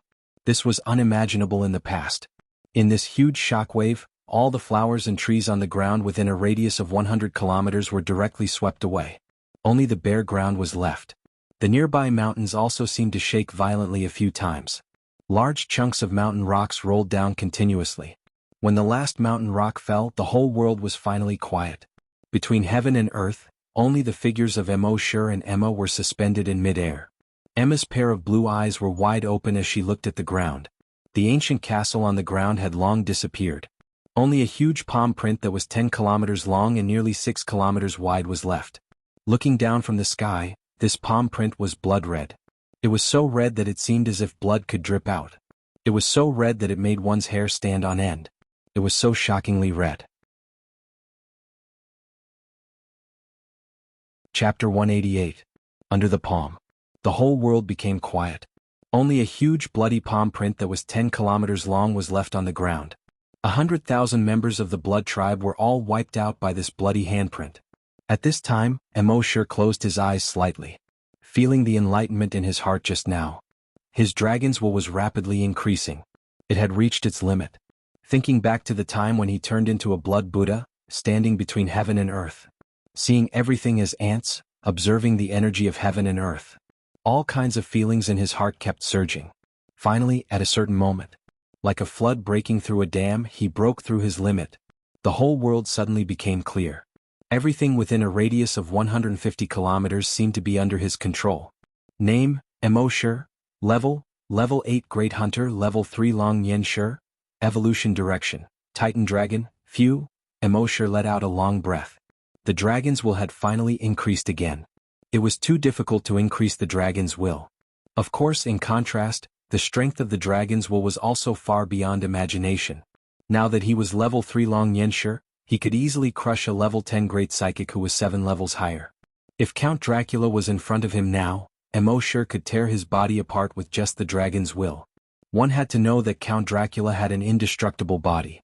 And it was even stronger than the indestructible body of all the other level 10 supermutant blood breeds. Not to mention ordinary swords, even the genetic weapons of a great hunter would not be able to cause any damage to his body. But now Immortality could directly tear his body apart with the dragon's will. It could be seen how violent the level 3 dragon's will was. But then again, dragons were naturally domineering and violent creatures. The dragon's will was naturally much more domineering than the psychic power of humans.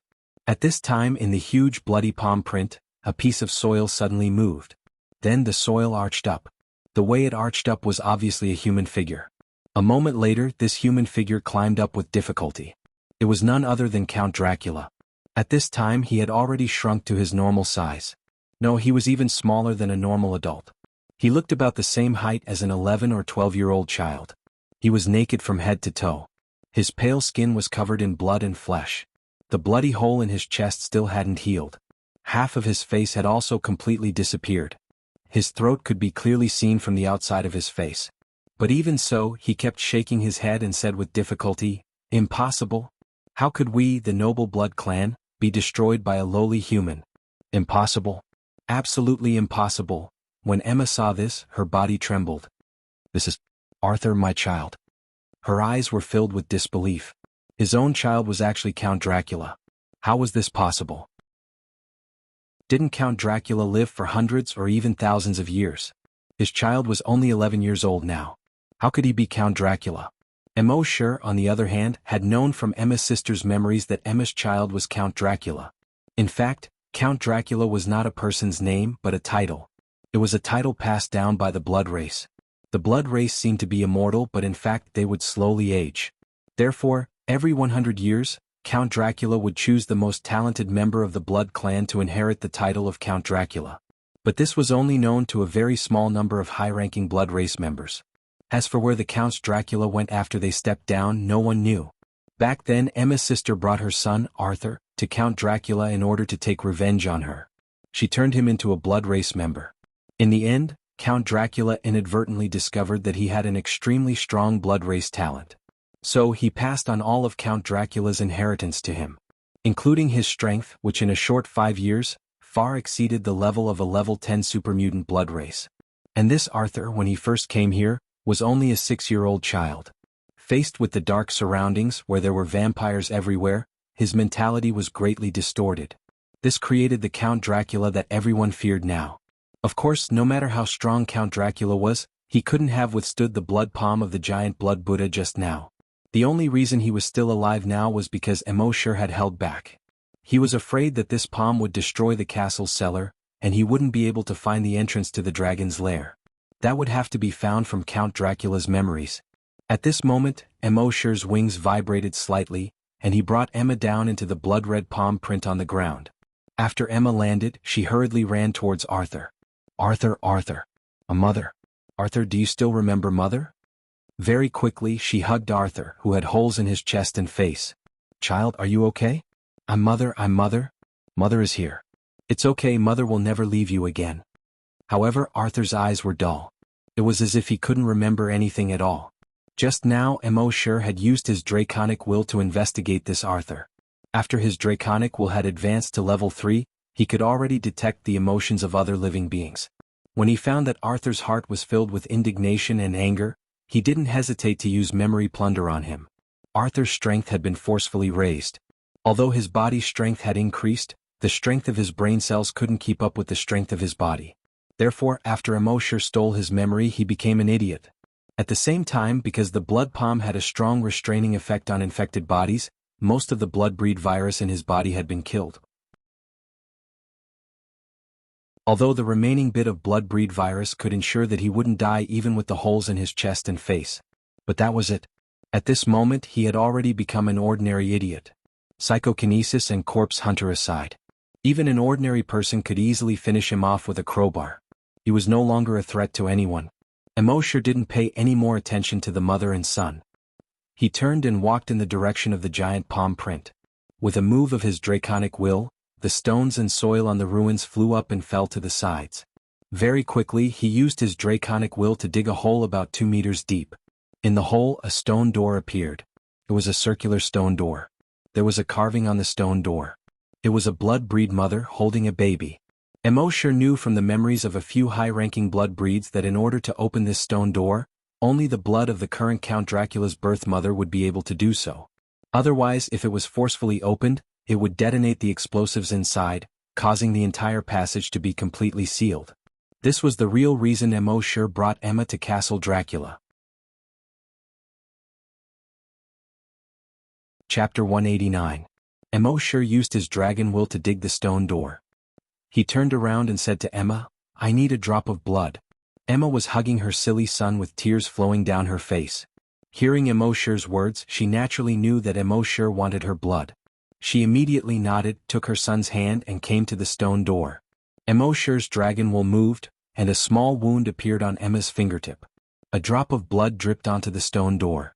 The next moment, the blood seeped into the stone door. Then the stone door trembled slightly. Accompanied by the sound of machinery, the stone door slowly moved to the sides. A deep and dark passage appeared in front of them. Immortality's dragon will probed into the dark cave. However, there were many bends in this cave. No matter how strong his dragon will was, it was impossible for him to go around so many bends and probe inside. He gently stroked the blood slave on his shoulder. Dragon will ordered, Go.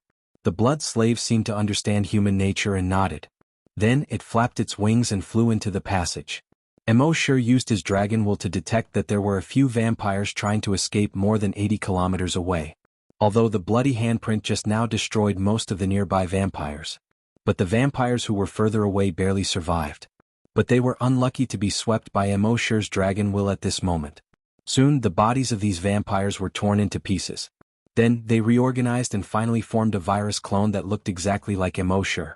Immortality's dragon will moved. The virus clone ran towards the bloody handprint. A moment later, the virus clone arrived at the entrance and directly entered the passage.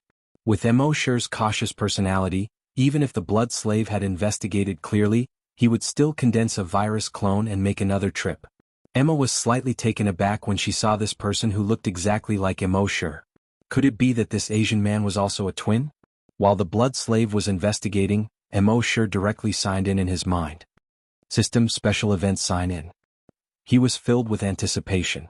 This time they had destroyed Castle Dracula and killed almost all the higher-ups of the vampires. He should be able to get something good from signing in. The system quickly responded. Sign in successful. Sign in event. Destroy the vampire's lair, kill Count Dracula, sign in reward. 1 drop of Dracula's blood, 1 Dracula's voyage diary vampire summon. Although Immortality did not really kill Dracula, Dracula was still alive. However, the system had already determined that he had killed Count Dracula by wiping out the entire nest of the Blood clan and cutting off Count Dracula's lineage. Immortality carefully examined the 3 rewards in his mind. Dracula's blood. Any blood breed that absorbs it will rapidly grow to the level of Count Dracula. It is completely under the command of the host. Immortality pondered for a moment. Dracula's blood was very useful to him at this stage. Dracula's voyage diary. The 3rd Count Dracula was passionate about ocean exploration. His diary recorded many secrets in the depths of the sea. Immortality's mind flickered as he took out the nautical diary. The diary looked very old and many of the corners of the book had been rolled up. Immortality casually flipped through a few pages. His heart couldn't help but jump when he flipped through it. On the last few pages of the diary there were 2 maps. Although the map was a little sloppy, it could still be seen clearly. Although Immortality wasn't very good at geography in his previous life, he couldn't tell where these 2 pictures were. But in the center of these 2 pictures, there was a picture of an animal. The drawing was very ugly, but it could still be recognized that these 2 pictures were of dragons. Immortality instantly thought, could there have been a dragon's lair at the bottom of the sea? Did the 3rd Count Dracula discover that lair? He should be able to find the answer in this nautical diary. However, he still had things to do at this time, so he would keep this diary for later study. Then he looked at the last reward. Vampire Summon. Use Dracula's blood to summon blood creatures. The type, number and level of the summoned blood creatures are random. The summoned blood creatures will attack any creature with blood in their body, including the summoner. Use with caution. When Immortality saw this skill, he was secretly happy. Previously, when he summoned zombies and mutant beasts, he needed to have the corresponding zombies and mutant beasts within a certain range. If there wasn't, he couldn't summon them. Moreover, the zombies and mutant beasts summoned were weaker than Immortality. So those 2 skills seemed to be of little use. But this, Vampire Summon, didn't have this restriction. As long as he had Dracula's blood, he could summon blood creatures. And the type, number and level of the summoned blood creatures were random. This was interesting. As for the summoned creatures attacking him, Immortality wasn't worried. With so many trump cards, why would he be afraid of these blood creatures? If it really didn't work out, he could just go straight into the dragon's lair and do whatever he wanted outside. At the same time, Immortality also received a message from the skill description given by the system. Blood Realm? What's that? Immortality asked in his mind. The system was silent. Well, it seemed that he would have to slowly explore it in the future. While Immortality was thinking, the blood slave had already investigated the entire lair in the tunnel. In the huge dragon's lair below, there was nothing except for 2 dried corpses and a dried horse corpse. Immortality secretly thought, it seemed that the legend was true. In the legend there was a horse wrangler who lost a horse. He went into the mountains and never came back. Another time, a young man fell into a cave in the mountains. He slid down the cave into a huge dragon's lair. It seemed that these were their corpses. Immortality didn't immediately go in, waiting for the virus clone to go through the minefield. It wouldn't be too late to go in after he was 100% safe. At this time he turned around and looked at Emma. He saw that ever since Emma saw her son, Arthur, she had been hugging him, as if she was afraid that she would lose her son if they separated. As for her son who became an idiot, he didn't respond to her calls. At first she naturally couldn't accept it. But she quickly thought it through. Instead of letting her son become Count Dracula and suck human blood, it would be better to let her become like this. She would peacefully stay by her side. She naturally knew that her son became like this because of Immortality. Along the way she had already seen this situation several times. Whether it was a vampire or a zombie, as long as Immortality looked at him, he would most likely become an idiot. But she didn't hate Immortality. She guessed that if this Eastern man didn't turn her son into this, then her son would most likely still want to kill them, and would still be that terrifying Count Dracula. So not only did she not hate Immortality, but she also thanked Immortality. She thanked Immortality for sparing her son's life in the end. There was a kind of person in the world who always thought of others with the greatest kindness. In fact, her thoughts weren't bad. It's just that Immortality didn't explain it to her. With Immortality's personality, he was too lazy to explain so much. What you think is your business, what I do is my business. Not convinced? Kill me if you have the ability. Chapter 190. Immortality wasn't worried about what Emma thought of him in her heart. But he suddenly remembered that Emma was a level 10 psychokinesis. If he gave her that drop of Dracula's blood, she would grow into the next Count Dracula. With Count Dracula's strength and level 10 psychokinesis, she would be the strongest existence on Earth apart from himself. With such a subordinate, he would save a lot of trouble. Thinking of this, he turned to Emma and said, I have a way to let you become as strong as other blood breeds without sucking human blood, and live a normal life like them. Are you willing to try it? Hearing Immortality's words, Emma looked at her son. After a moment, she nodded heavily. Yes. Now that she was a blood breed, she definitely couldn't stay in the human base. And because she insisted on not sucking human blood, her body was extremely weak now. She and her son would not be able to survive in the wilderness where infected creatures ran rampant. Now that there was a chance to become stronger without sucking human blood, she naturally had to seize it. Hearing this, Immortality took out a finger-sized white glass bottle with a thought. There was a drop of blood-red liquid in the bottle. Immortality said, Give me your hand. Emma hesitated for a moment, then extended her right hand. Immortality opened the bottle cap and poured the drop of blood into her palm. The drop of blood seemed to be alive as it rolled around in her palm a few times. Finally, it merged into her palm. At the same time, Immortality's dragon's will probed her body. After the drop of blood entered Emma's body, it quickly infected all the cells in her body as if it was contagious. After her cells were infected by the virus in the drop of blood, they rapidly mutated. Generally speaking, there were two types of mutations. One was getting worse and worse. The other was becoming stronger and stronger. Emma was obviously the latter. Her cells were getting stronger and stronger. The toughness of her blood vessels was also getting stronger and stronger. In a short 5 minutes, she completed the mutation. At this moment, her physical strength, speed, and other aspects were exactly the same as the previous counts of Dracula. They were dozens of times stronger than ordinary level 10 blood breeds. Coupled with her level 10 telekinesis, she was probably 100 times stronger than the average level 10 mutated blood breeds. Such strength was enough to make him the strongest existence among all the previous counts of Dracula. At the same time, when she looked at Immortality, her gaze was filled with absolute reverence. It was the kind of reverence that was 100% obedient to Immortality. At the same time, her desire for human blood was greatly reduced. When Immortality had plundered her son Arthur's memories, he had already reached the level of Count Dracula. There was no need for him to suck human blood. The blood of other animals can also be substituted. It was just that to them human blood was more delicious than the blood of other animals.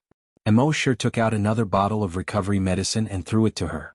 Give it to him. This time, Emma didn't hesitate and fed her son the medicine. A few minutes later, a miracle happened. The bloody holes on his son's chest and face were healing at a speed visible to the naked eye. In just 5 minutes his body had completely recovered. Seeing this, Emma's eyes were filled with tears. She repeatedly said to Immortality, thank you, master, thank you, master. Immortality shook his head. He ordered her, spend some time with your son today. From tomorrow onwards, you will conquer the remaining 8 blood breeds families. Then bring these families to destroy all the mother nests in the world and eliminate all the zombies. Emma respectfully lowered her head and said, yes, master.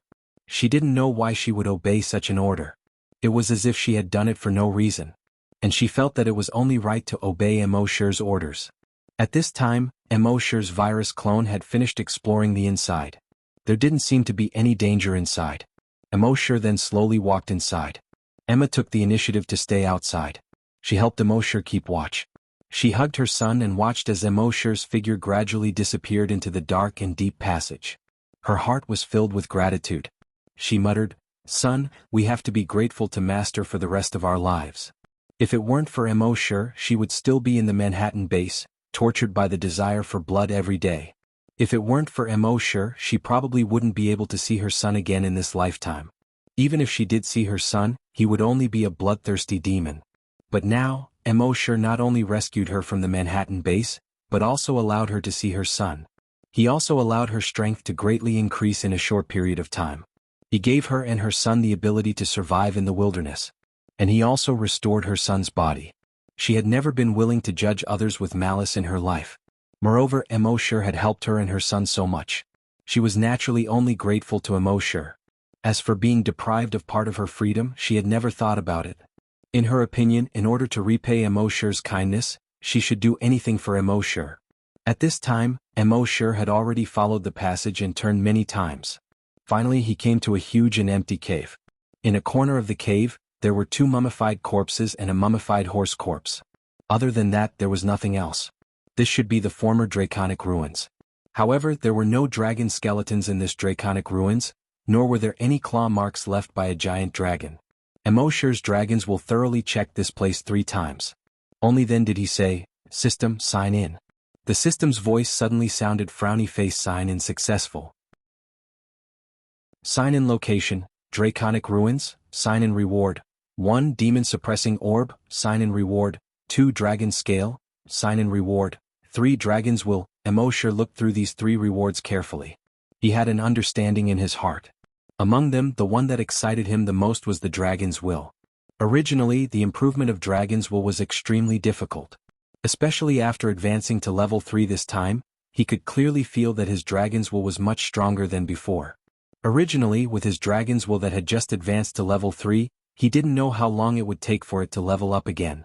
But this time, a wisp of Dragon's Will had increased his total Dragon's Will by a large margin on the basis of level 3. He estimated that with 2 more wisps of Dragon's Will, his Dragon's Will would be able to level up again. As for the Dragon Scale, the effect was exactly the same as the previous one. Immortality didn't know why the system rewarded him with so many Dragon Scales. The Demon Suppressing Orb was a bead the size of a walnut. It was nurtured in the body of a giant dragon and had a righteous aura. A single bead could suppress 10,000 demons. However, this Demon Suppressing Orb was a one-time consumable. If he wanted to obtain it again after using it up, he could only use his evolution points to designate a reward to sign in. Just as Immortality was secretly rejoicing in his heart, suddenly on the stone wall next to him, the sound of a mechanism could be heard. Ka-ka-ka. A stone door had actually appeared on the seemingly intact stone wall. Then ka-ka-ka-ka-ka-ka.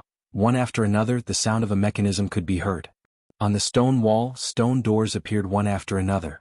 The stone doors weren't big, only the size of a room's door. From each stone door, a figure walked out. Chapter 191. 5 figures walked out of the 5 stone doors. The 5 figures were pale and their eyes were bloodshot. In the dark tunnel, Immortality could not see their faces clearly even with his eyesight. In this dark and lonely environment, the 5 figures gave off a strong sense of oppression just by standing there. Immortality scanned them with his blood dragon's eye, and their abilities were immediately displayed. Species, blood breed, level 10 supermutated, the 5 of them were all level 10 supermutated. At this moment, one of the black figures spoke slowly. "Lowly human, how dare you trespass into the sacred land of the blood breed? This is unforgivable." Another black figure spoke slowly, and his voice sounded like metal plates rubbing against each other. "What a powerful human. I'm at the critical stage of my breakthrough. Sucking his blood will definitely be beneficial to my breakthrough." The other 3 black figures spoke one after another. "You must have killed many members of the blood breed to be able to make it here. Since that's the case, stay here. This is the territory of the blood breed. Lowly human, no matter how powerful you are, you won't be able to escape death today." As they spoke, their black cloaks fluttered even though there was no wind. The 5 of them seemed to have grown much taller in an extremely short period of time. Soon the 5 of them had filled up 1/5 of the entire cave.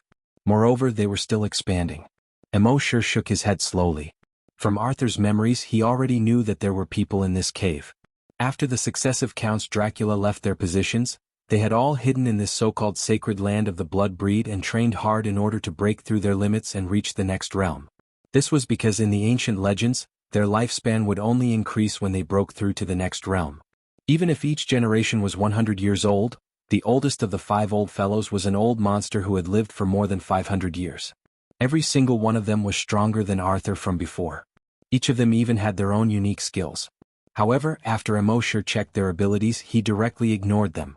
No matter how strong the 5 of them were, they were still too weak compared to him. And this time he didn't even bother to lift a finger. The dragon thought stirred and directly took out that demon-suppressing orb. This demon-suppressing orb was only the size of a walnut and looked like a glass ball. However, there seemed to be something indescribable contained within this glass ball. When he took out the demon-suppressing orb, he did not need to activate it with dragon will, nor did he need to activate it with energy. It just sat there quietly in the palm of his hand. The 5 huge shadows in the surroundings immediately let out heart-wrenching screams. At the same time, the black shadow kept twisting and struggling. It was shrinking rapidly. In the end, the 5 shadows turned into 5 pools of blood. At the same time, the things inside the demon-suppressing orb were exhausted and turned into a pile of powder. Wuxia used his draconic will to carefully sense the process of the demon-suppressing orb killing the 5 experts. There was no earth-shattering momentum, nor was there any glaring light. Just like that, the 5 experts were killed. It was just this simple and unadorned.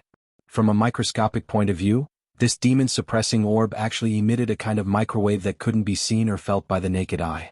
When this microwave came into contact with the 5 experts, it directly destroyed the virus chromosomes in their bodies and caused a photochemical reaction, killing the virus in their bodies. The principle was similar to ultraviolet disinfection. However, the microwave emitted by this demon-suppressing orb was many times stronger than ultraviolet light. It could easily kill the virus in the 5 experts' bodies. The 5 blood-breed experts were almost all infected with the blood-breed virus. Now that the virus in their bodies had been killed, they naturally couldn't live. Therefore, from this perspective, the stronger the infected creature the demon-suppressing orb encountered, the better the effect. Moreover, the demon-suppressing orb ignored levels. Even if an enemy who was thousands of times stronger than Wuxia stood in front of him, as long as he was infected, he could still silently kill him. Most importantly, such a domineering demon-suppressing orb had no restrictions. With this orb in hand, the world was mine. Although Wuxia had obtained a few items or skills that ignored levels before, they were all used for defense or had very strong restrictions. They either required energy or had a short usage time. Or the stronger the opponent, the worse the effect. Only this demon-suppressing orb was the only one without any restrictions. It truly ignored levels. At this moment, after killing the 5 guys, Wuxia looked at his evolution points again. He happily found that his evolution points had exceeded 10 billion. At the same time, a system notification appeared in his mind. Frowny face evolution points have exceeded 10 billion. You can upgrade. Do you wish to upgrade now? Wuxia replied in his mind, upgrade now. This upgrade will take 12 hours. You cannot sign in during the upgrade. Wuxia was already familiar with this. He was overjoyed. This trip to Castle Dracula was definitely a rewarding one. Dragon thoughts leveled up, obtained a powerful subordinate, obtained a lot of rewards, and now the system was about to upgrade. Turning around and leaving the dragon's nest, Wuxia was in a good mood. His dragon thoughts moved.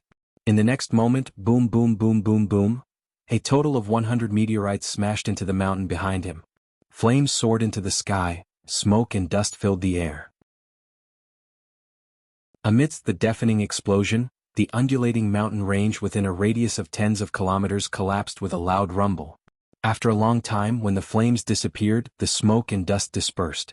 Looking at the mountain again, there was no sign of the mountain.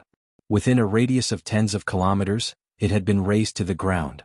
This was the terrifying destructive power of Wuxia's dragon thoughts after leveling up to level 3. Arthur was so scared that he curled up in his mother's arms, his body trembling. Emma hugged her son tightly. Looking at the ruins of the mountain, the shock in her heart was more intense than ever before. Although after Wuxia's appearance she was already shocked to the point of numbness.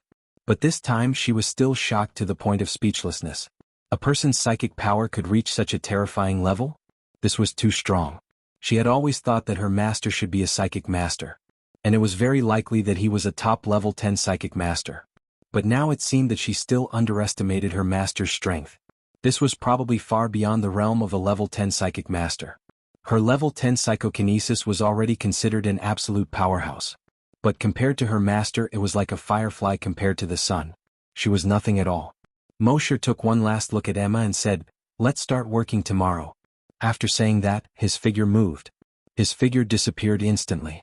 Only a 100-meter-tall giant dragon shadow was left in place. Emma looked at the huge dragon projection and came to a realization.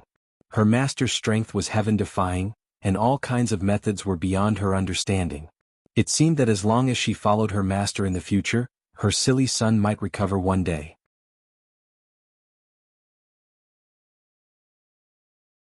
Chapter 192. The world was very big. There were a lot of zombies. More than 7 billion zombies. In addition to birds, there were 200 to 400 billion. There were estimated to be 1 trillion mammals. With so many infected creatures for Immortality, it was like a huge treasure trove of evolution points. However, with so many infected creatures, if Immortality wanted to kill them all by himself, he would probably be exhausted to death. Therefore, he had already begun to train his subordinates. Let these subordinates kill those infected creatures. According to the system's judgment, the evolution points obtained by his subordinates from killing infected creatures would also be counted on his head. Therefore, Immortality only needed to train a large number of subordinates. Let them kill infected creatures. Then he could peacefully stay in the base. Wouldn't it be wonderful to watch the evolution points enter his account every day? This Emma was the first subordinate he had recruited. At around 10 o'clock that night, a system prompt appeared in his mind: frowny face, system upgrade successful. Upgrade reward: 1. A herd of cattle, 10. Upgrade reward: 2. A herd of goats, 10. Upgrade reward: 3. A herd of birds, 100, random type. Upgrade reward: 4. A herd of animals, 100, random type. Immortality looked at these rewards. Not only was he not unhappy, but he was also a little excited. He had thought many times before. Except for a small number of animals in the base, all the other animals in the world were infected. After those infected animals were cleaned up, what would happen to the entire ecological chain? Without animals, the ecological chain would not be able to function. The humans on Earth would still only end up being destroyed. And now these rewards from the system's upgrade were absolutely timely. With these animals, when he signed in other animals in the future, he could build a miniature ecosystem around the C1 base. When the number of these animals slowly increased, this ecosystem could expand to the entire Wuxia and even the whole world. Moreover, when he carefully looked at these rewards, he was delighted to find that these animals obtained from the system were absolutely immune to harmful viruses. This was amazing. Even if other infected creatures bit these animals, they would definitely not be infected. Then, the system's voice continued: frowny face upgrade content. The number of sign-in rewards has increased. A maximum of 10,000 of the same items can be obtained each time. This time there was only one upgrade content. But just this one item made Immortality excited.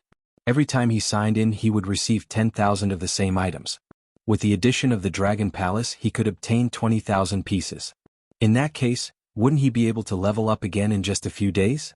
Furthermore, after leveling up, it would only take a month at most before it could level up again. In other words, it would take him 40 days to become a level 10 Great Hunter. Just thinking about it made him a little excited. Naturally, the more rewards there were, the more evolution points he would need. If he chose 10,000 rewards each time, he would need 11 million evolution points. However, this was not a problem for the current Immortality. He already had more than 10 billion evolution points. Now that he had so many subordinates helping him earn evolution points, he could earn around 10 million evolution points every day. Would he be afraid of not having enough evolution points? Immortality did not return to base C1 immediately. Since they were out, they might as well take a look at the other bases. Therefore, in the next few days he went to every base in the world. With his dragon's will, he did not even need to enter the base. As long as he was tens of kilometers away from the base, he could activate psychokinesis. In every base in the world he left 10 psychokinesis. With his level 3 dragon's will, he could activate psychokinesis 10 times a day. Each time he could activate 10 psychokinesis. Moreover, he could directly increase their telekinesis to level 10. Apart from Wuxia, there were only 30 bases left in the world. He spent 3 days and left 300 level 10 psychokinesis. He ordered them to go to every corner of the world to kill zombies and infected creatures. In that way, the Blood Breeds had Emma as their commander. The zombies were killed by these 300 level 10 psychokinesis. Immortality could return to base C1 and peacefully enjoy his life. As for the dragon's nest in the sea that was recorded on the map in Dracula's voyage diary, Immortality planned to wait until his sea dragon avatar was at least level 10 super mutated before exploring. 3 days later, Immortality finally returned to Wuxia. He once again created 10 virus doppelgangers and had them clean up all the infected creatures in Wuxia except for Emperor Qin's mausoleum. With Immortality's current strength, the virus doppelganger he created was already a level 4 Great Hunter and a level 1 Psychic Master.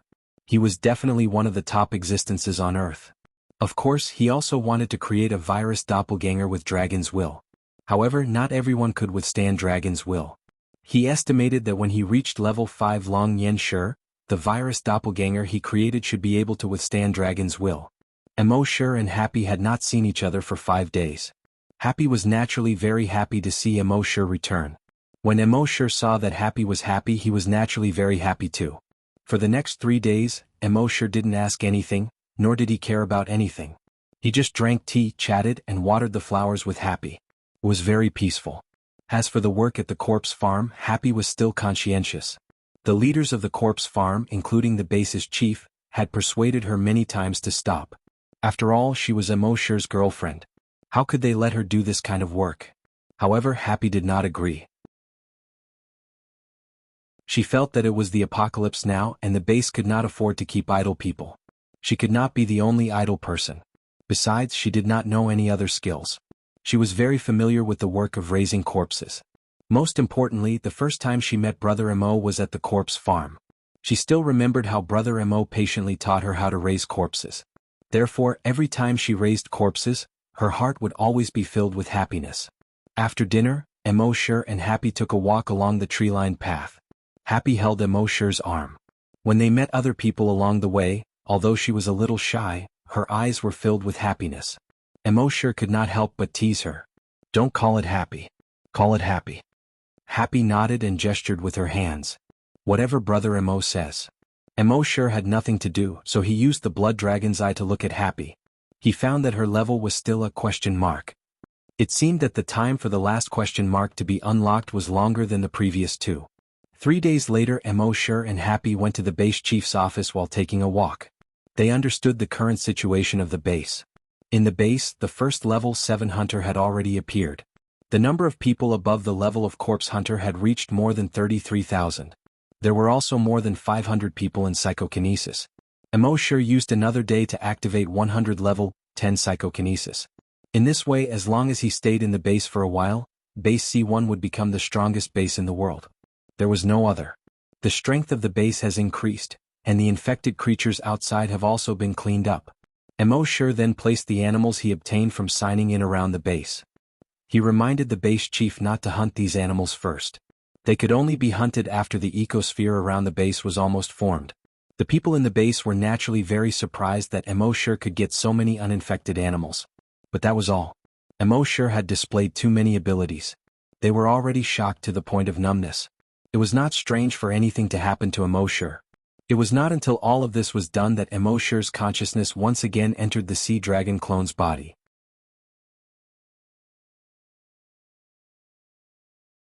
Chapter 193. Emo Shi finished arranging everything. That night, his consciousness finally entered the body of the sea dragon doppelganger again. He was now the most powerful being in the world. But he felt that it wasn't enough. He always vaguely felt that there was some kind of restriction on Earth. The limit of infected creatures was level 10 super mutant. And the limit of humans was level 10 great hunters. He would definitely encounter such a restriction when he became a level 10 great hunter in the future. If this restriction couldn't be broken in a short time, it would take him 7 years to break through, just like the level 10 hunters at the beginning. That was really too long. And the sea dragon clone could at most be 1 level higher than him. So it was very necessary for him to quickly raise the level of the sea dragon clone. At this moment, with a thought, the strength of the sea dragon clone appeared in his mind. Species, sea dragon, level 5 strong mutant, ability, evolution by devouring dragon telekinesis attack. He hadn't seen this guy for 8 days, but this guy had only leveled up once. Emo Shi shook his head. It was a bit slow. It seemed that he had to level up as soon as possible, then leave the Yellow River Basin and go to the sea. After all, there were endless possibilities in the sea. And in the sea, there was a dragon ruins waiting for him to explore. Emo Shi scanned with his dragon telekinesis and detected that on the shore 5 kilometers downstream, there was a strong mutant tiger more than 5 meters long squatting at the entrance of a cave on the shore, ambushing a mutant wolf. Emo Shi immediately swam downstream. With the speed of the sea dragon clone, he could now swim 5 meters per second. Although this speed wasn't as fast as a human running at full speed, don't forget that this was in the water.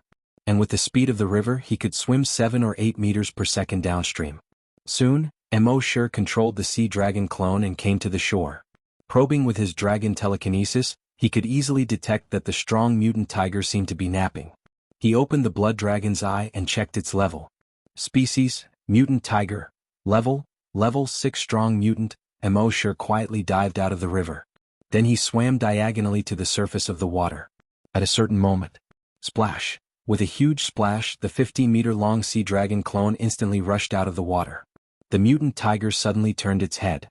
He subconsciously wanted to escape from the shore. However, at this moment, Immortality's dragon will spread out. Dragon will attack.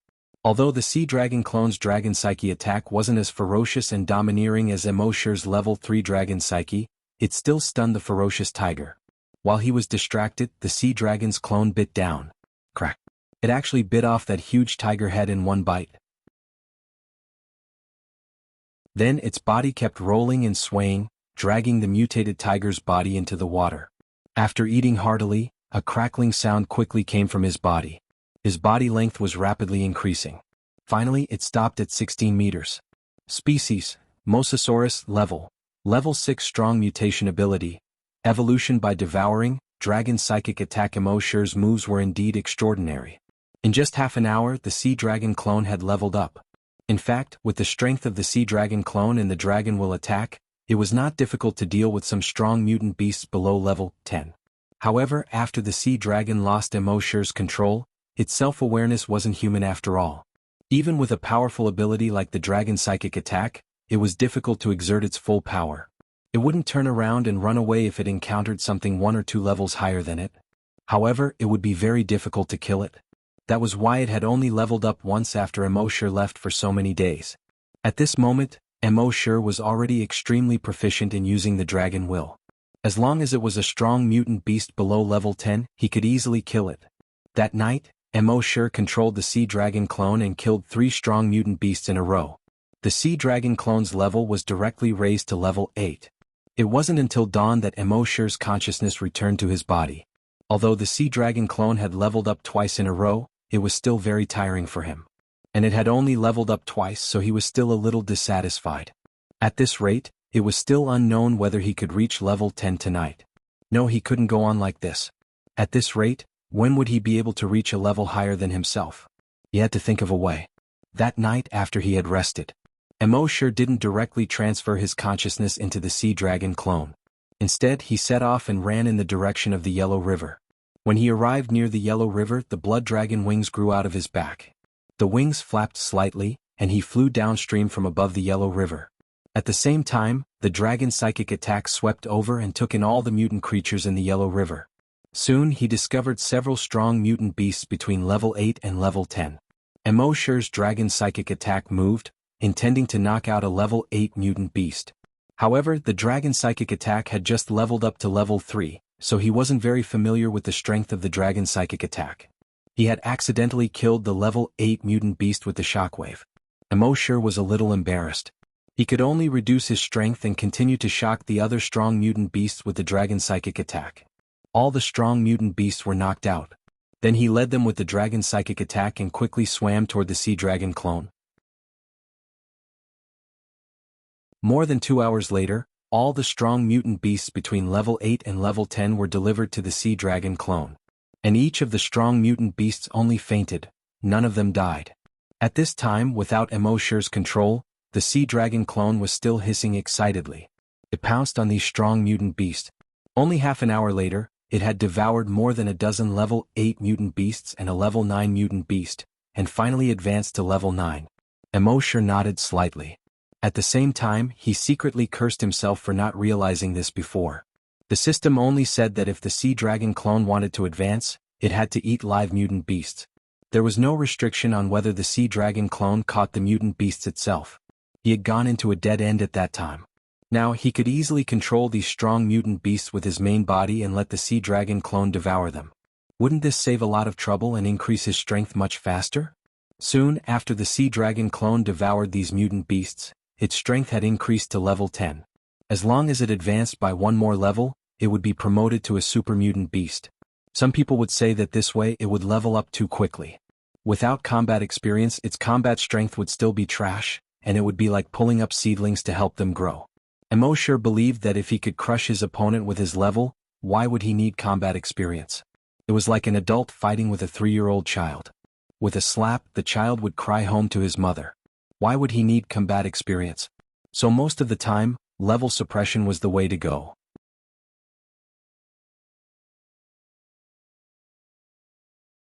Chapter 194. Mo sure felt gratified to see the Sea Dragon clone reach level 10. It was like seeing his son finally enter the 6th grade. However, just the 6th grade wasn't enough. There were still middle school, high school, and college, so he had to continue to level up. Mo sure continued to search the Yellow River Basin. In the end, he found the only dozen or so level 1 mutated beasts in the Yellow River Basin. It was still the dragon consciousness that knocked them out and left them for the Sea Dragon clone to devour. The Sea Dragon clone's first choice was a mutant crocodile. This mutant crocodile was much bigger than the ones Mo sure had encountered in the dam. It was more than 20 meters long and 2 to 3 meters tall. Its body was covered with a thick layer of scales that reflected a metallic luster. It had a huge mouth more than 5 meters long, and the sharp teeth inside were uneven, shining with a cold light. A timid person would probably pee their pants just by looking at it. Mo sure originally thought that if the sea dragon's teeth couldn't break through the mutant crocodile's defense, he would have to help it. It was really troublesome. But he didn't expect the sea dragon to be so smart. It used 2 barbed fins to break open the mutant crocodile's long palate and ate directly from its mouth. A moment later, the mutant crocodile was eaten until only an empty shell was left. At the same time, the dull sound of bones growing came from its body. Crack, crack, crack. Its body was growing rapidly. Hard horny scales also began to grow on the surface of its body. They looked exactly the same as the crocodile's scales. Its fins became thicker and thicker, and it already looked like a crocodile. Its mouth also became longer, closer to the appearance of a crocodile's long palate. It became more conducive to biting. A moment later, its body had reached 20 meters in length. 4 branches grew on its body. At first glance, it looked like a mutant crocodile. But if one looked carefully, they would find that its face was even more ferocious than a crocodile. On the top of its head, there were hard barbs the length of a finger. Its tail was about 7 or 8 meters long. And this tail was very strange, it was actually triangular. Hard scales grew on each of its horns, making it look like a 3-edged blade. From the neck to the tip of the tail, there was a serrated blade. On the whole, it looked more aggressive and had a stronger defense. At a certain moment, a thought flashed through Mo sure's mind. Didn't this guy look a bit like an earth dragon? In Western legends, dragons were divided into many types. Among them, according to how they traveled, there were flying dragons and earth dragons. The earth dragon's strength and status were much lower than the flying dragons. Some people even thought that the earth dragon could only be considered a subdragon species and not a true dragon. However, Mo sure felt that no matter how low the earth dragon's status was, it was still related to the word dragon. If there really was an earth dragon, Mo sure felt that it should be this fellow. He used the blood dragon's eye to look again. Species, sea dragon, level 1 super mutated, ability, evolution by devouring, dragon psychic attack, death roll. It had finally reached super mutated dragon using this method to devour to evolve dragons, devour evolution in the past. He didn't know what he was thinking, but he didn't think of this point. Next it was time to head for the sea. Mo sure waited for the sea dragon doppelganger to finish devouring the remaining mutant beasts before controlling it to swim towards the estuary of the Yellow River. Its speed was now 20 meters per second. Even so, it still took them more than 3 hours to reach the estuary of the Yellow Sea. At this time, Mo sure had already caught hundreds of super mutated beasts below level 3. After knocking out these super mutated beasts, he stored them in his personal reservoir. Then he let the sea dragon clone enter the personal reservoir and eat. This was safe and wouldn't be discovered by other creatures. Mo sure's consciousness returned to his body and he sighed. This was more tiring than raising a son. But it was worth it. When it grew up, it could go treasure hunting in the sea. And in the future, its strength could surpass his by a large realm. At that time, it would be his biggest trump card. While the sea dragon clone was eating in the personal reservoir, Mo sure returned to base C1 under the moonlight. The next morning, after breakfast, Mo sure's consciousness returned to the sea dragon clone. At this time, the sea dragon clone was 23 meters long. Overall, it was even more mighty and domineering. It was already a level 3 mutant beast. It was definitely the first time in the world that a level 1 super mutated beast had risen 2 levels in one night. Even Mo sure took a few months to advance from a level 1 great hunter to a level 3 great hunter. Looking at the personal reservoir, it was empty except for the sea dragon clone. There were no other mutant beasts. Immortality immediately ordered a virus clone to go to the Yellow Sea and capture dozens of level 4 and level 5 super mutated beasts to store in the personal reservoir. Now that he had familiarized himself with the level 3 dragon telepathy for the past few days, the virus clones he could condense were even stronger. Most of them were level 4 great hunters and level 3 psychic masters. With their strength, let alone level 4 and level 5 super mutated beasts, even level 6 and level 7 super mutated beasts wouldn't be a problem. So Immortality could relax for a few more days. But Immortality didn't know that he wouldn't be able to relax for a few days. Antarctica, McMurdo Dry Valley, also known as Death Valley. When many people thought of Antarctica, the first thing that came to mind was a world of ice and snow. But McMurdo Dry Valley didn't have a trace of ice and snow. Because in this valley the cold wind whistled all year round. The cold wind blew at a speed of more than 300 kilometers per hour, taking away all the moisture in the air. So it hadn't rained or snowed here for more than 2 million years. The entire valley was barren. There were only large and small stones. And between these stones, there were hundreds and thousands of sea beast skeletons. There were penguin skeletons, seal skeletons. So this place was called Death Valley. There were many strange things in the valley. Among them, there were two that were the most terrifying. First, this place was more than 50 kilometers away from the nearest coastline. Why would seals and other marine animals travel such a long distance and die here in groups? Second, and also the most terrifying thing. When you walked along the valley full of animal skeletons to the end, you would find a glacier. And on top of the snow-white glacier, there was a blood-red waterfall. This blood-red waterfall flowed down the glacier, all the way to the dry valley, and then it would dry up. Here, every once in a while, blood-red liquid would spurt out from the glacier. When it flowed into the dry valley, it would disappear. It was said that many exploratory teams had mysteriously disappeared after coming here. But at this time in the fierce wind, above the blood-red waterfall, two light blue lights slowly appeared. At first it was just two balls of light the size of wash basins. A moment later, these two balls of light began to slowly condense into human silhouettes. Another 5 minutes later, the light completely condensed into two humans.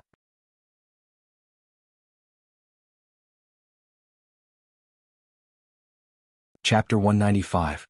Death Valley above the blood-colored waterfall. Suddenly, two light blue orbs appeared. Gradually, the pale blue ball of light condensed into two humans. One of them was a bald middle-aged man, while the other was a young man with shoulder-length hair. The long-haired young man looked at his body from head to toe and said curiously, "Isn't this teleportation technology too awesome?" The bald middle-aged man smiled and explained, "Breaking down a human body into molecular form and teleporting it to a planet 30 light-years away. Then, reassembling the molecules and forming a human form again. This is called disassembling and reassembling teleportation." The long-haired young man joked, "You can reassemble after disassembling? Isn't this the same as resurrecting us after killing us once? Isn't it too awesome to resurrect the dead?" The bald middle-aged man explained patiently, "Young master, you must be joking. The technology of resurrecting the dead hasn't been developed yet. This disassembling and reassembling technology is just an improved version of the ancient micro-wormhole teleportation technology." The long-haired young man waved his hand and looked a little impatient. I know. There are very few large wormholes in space, but micro-wormholes that are invisible to the naked eye are everywhere.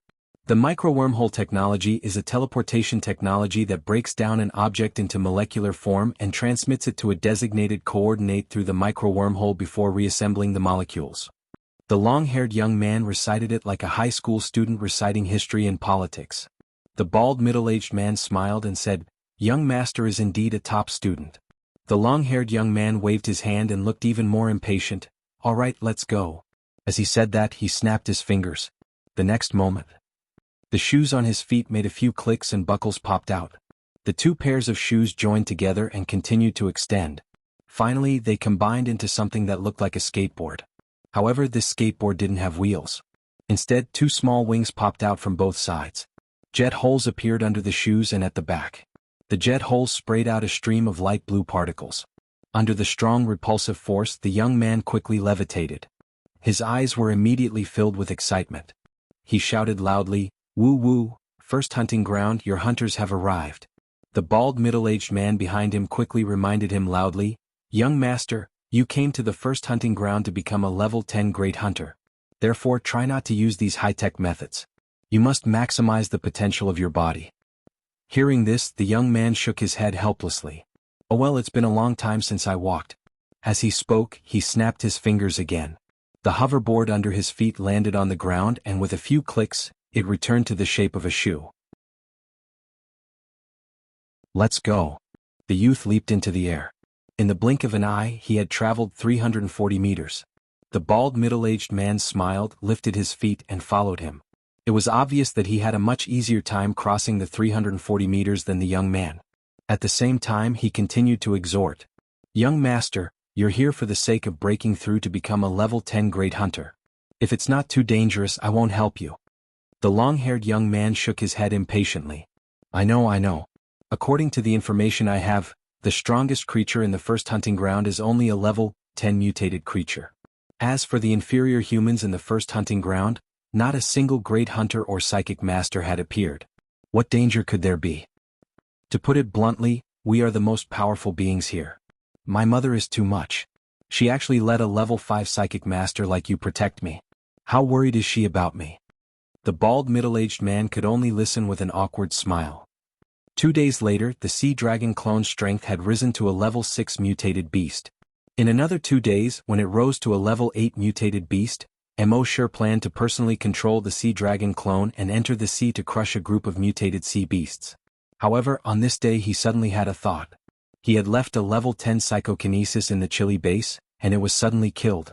Immortality didn't pay much attention to it at first. After all, he had left a few hundred level 10 psychokinesis behind. The loss of 1 or 2 didn't affect him at all. He really couldn't be bothered to cross half the world for a level 10 psychokinesis. However, in the following day he lost contact with 3 level 10 psychokinesis. Immortality had to take this seriously. He ordered the remaining 7 psychokinesis in the Chile base to gather together. At the same time, they were to immediately report if they discovered anything. However, in the next 2 hours, 2 level 10 psychokinesis were killed. Immortality slightly furrowed his brows. Although level 10 psychokinesis wasn't the strongest on Earth, it had no problem dealing with mutated creatures below level 5. Now that level 10 psychokinesis were dying one after another, there must be a creature far stronger than level 5 behind this. A level 10 psychokinesis reported to Immortality from a distance. Master, according to the information we have, it seems that something is hunting us. Another level 10 psychic reported, that's right. When we went outside the base in the past 2 days, we found that all the mutated creatures below level 5 around the base were basically killed. And we just got in touch with another base nearby. In their base, a few level 10 hunters were also killed. We guessed that this powerful murderer must be hunting all the powerful creatures regardless of species. Hearing this, Immortality thought for a moment in his heart. He gave an order to Emma in his mind. Emma, you're close to the Chile base. Go and see what's going on. Emma's voice quickly sounded in Immortality's mind. Yes, master. After doing this, Immortality lay back on the recliner under the grape trellis in the yard. Looking up at the night sky, he yawned and closed his eyes. This was the benefit of having a powerful subordinate. Some problems could be solved by this subordinate. He didn't have to do everything himself. The next morning, after Immortality woke up, he checked the level of the sea dragon clone. The sea dragon clone was now a level 7 mutated beast. And Immortality's virus clones could only catch a large number of level 7 mutated beasts to feed it. It would probably become a level 8 mutated beast by tomorrow morning. And Immortality was ready. When it became a level 8 mutated beast, he would control it to explore the sea and search for treasures. Especially the dragon ruins at the bottom of the sea, Immortality couldn't forget about it. At the same time, near the Chile base, a woman with an enchanting figure, a delicate face and blonde hair and red eyes appeared with a boy about 10 years old. The boy's eyes were dull and didn't seem to be intelligent. The woman had a pair of wings on her back and fair skin. Her eyes were as red as blood. She was obviously a vampire. This was Emma and her son.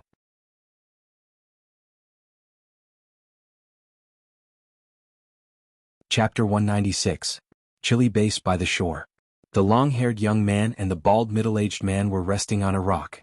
The long-haired young man's long hair danced in the sea breeze. He picked up the pebbles beside his feet and tossed them into the sea. He said, "This first hunting ground is so boring. The creatures here are too weak. There's no challenge at all. If this goes on, when will I be able to break through?" The bald middle-aged man smiled and said, "Young master, we have set up a restriction on the first hunting ground. Only the top creatures here can reach level 10 supermutated. There are very few that can cause you trouble. This is also the reason why Madame arranged for you to come to the first hunting ground. After all, this place is much safer than the other hunting grounds." The long-haired young man pouted. "Don't mention my mother. She's the one controlling me at home.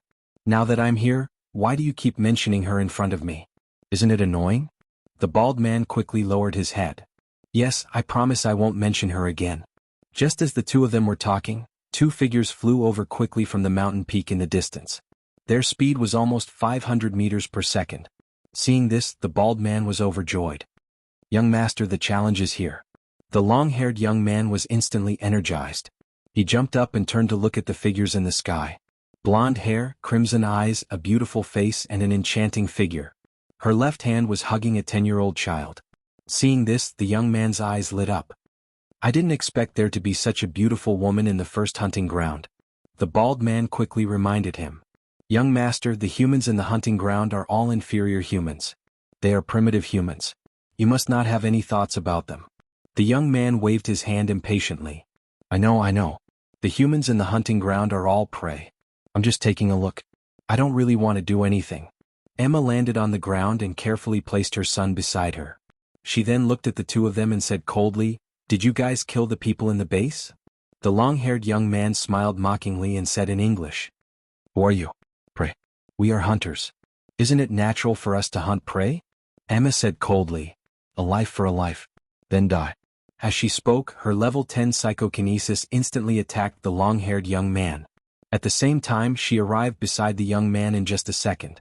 Although the young man was not injured by the level 10 telekinesis attack, his speed was affected to a certain extent. It was during this time that Emma arrived in front of him. The claw hook on its right wing was aimed directly at the young man's chest. The young man didn't have time to dodge and could only raise his right arm to block. Crack. Sparks flew as Emma's right claw tore off the long-haired young man's sleeve. Emma frowned. That was because the young man's right arm was actually a black metal mechanical arm. The entire metal mechanical arm was connected to the young man's shoulder seamlessly. Attaching a mechanical arm to a human body was clearly not a technology that should exist on Earth. When the young man saw that his sleeve was torn, he chuckled. "Are all inferior humans so impatient? We've only met for a short while and you're already taking off your clothes?" The bald middle-aged man next to him reminded him. "Young master, be careful. She is a level 10 supermutant blood breed and also a level 10 psychokinesis." The young man was slightly surprised. But then, his eyes were filled with fighting spirit. This will be a challenge. As he spoke, the flesh on his right shoulder quickly wriggled and soon covered the entire mechanical arm. Then a 5-meter-long saber formed on the mechanical arm. The back of the saber was in the shape of a sawtooth. He waved the saber and slashed at Emma. Emma used her advantage in speed to dodge the saber and then continued to attack the long-haired young man. Soon, Emma gained the upper hand with the advantage of her level 10 psychokinesis. Seeing this, the young man grinned and said, "I couldn't tell that this coquettish girl has some skills. Since that's the case, I'll use all my strength to fight you." As he spoke, the saber on his right arm started to glow with a fiery red light. After a while, the 5-meter-long saber looked like a saber that had just been taken out of a fire. It was fiery red all over. The air around the saber was slightly distorted. It was obvious that the temperature of the saber was extremely high. The next moment he swung his right arm. The saber instantly left his body and flew forward. At the end of the saber, there was a fiery red chain connected to it. The saber came so fast that even Emma couldn't dodge it. Her right arm turned into a hard-horned claw and instinctively wanted to block it. Chi, with a soft sound, her entire right arm was easily chopped off by the saber. Blood immediately spurted out. One must know that the claw that Emma's right arm turned into could easily split open metal and stone. Not only was it sharp, but it was also extremely hard. But now, it was easily chopped off by the opponent's chain saber. How could Emma not be horrified? The young man retracted the fiery red chain saber and said proudly, "Hee, a low-level creature will always be a low-level creature.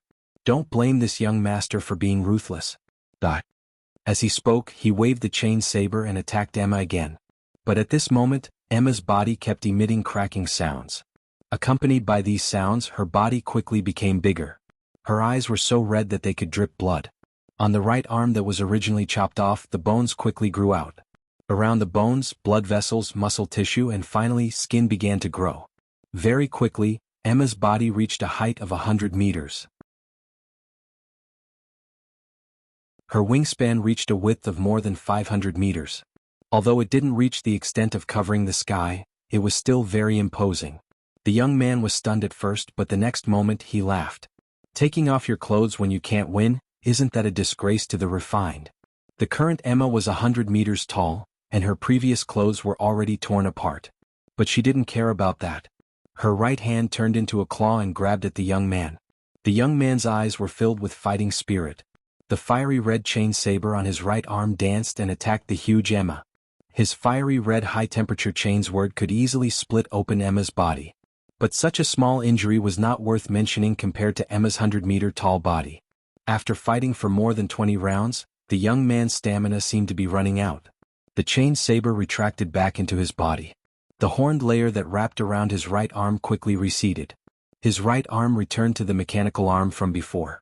Seeing this, the long-haired young man cursed, F***ck. Then he turned around and fled. But his speed was still too slow for the current Emma. Emma was about to catch up to him. He could only snap his fingers. The shoes on his feet quickly pieced together into a flying skateboard. He quickly fled at a speed of 1,000 meters per second. Seeing that the long-haired young man had fled, Emma flapped her wings and pounced at the bald middle-aged man. The bald middle-aged man snorted coldly. You don't know what's good for you. The next moment, a huge amount of telekinesis directly pressed down on Emma. Boom! Emma was pressed to the ground by the huge telekinesis. The earth trembled and the trees next to her kept shaking. Several rocks on the coast also fell into the sea with a plop. Looking down from the sky, it was like a huge bat had fallen to the ground.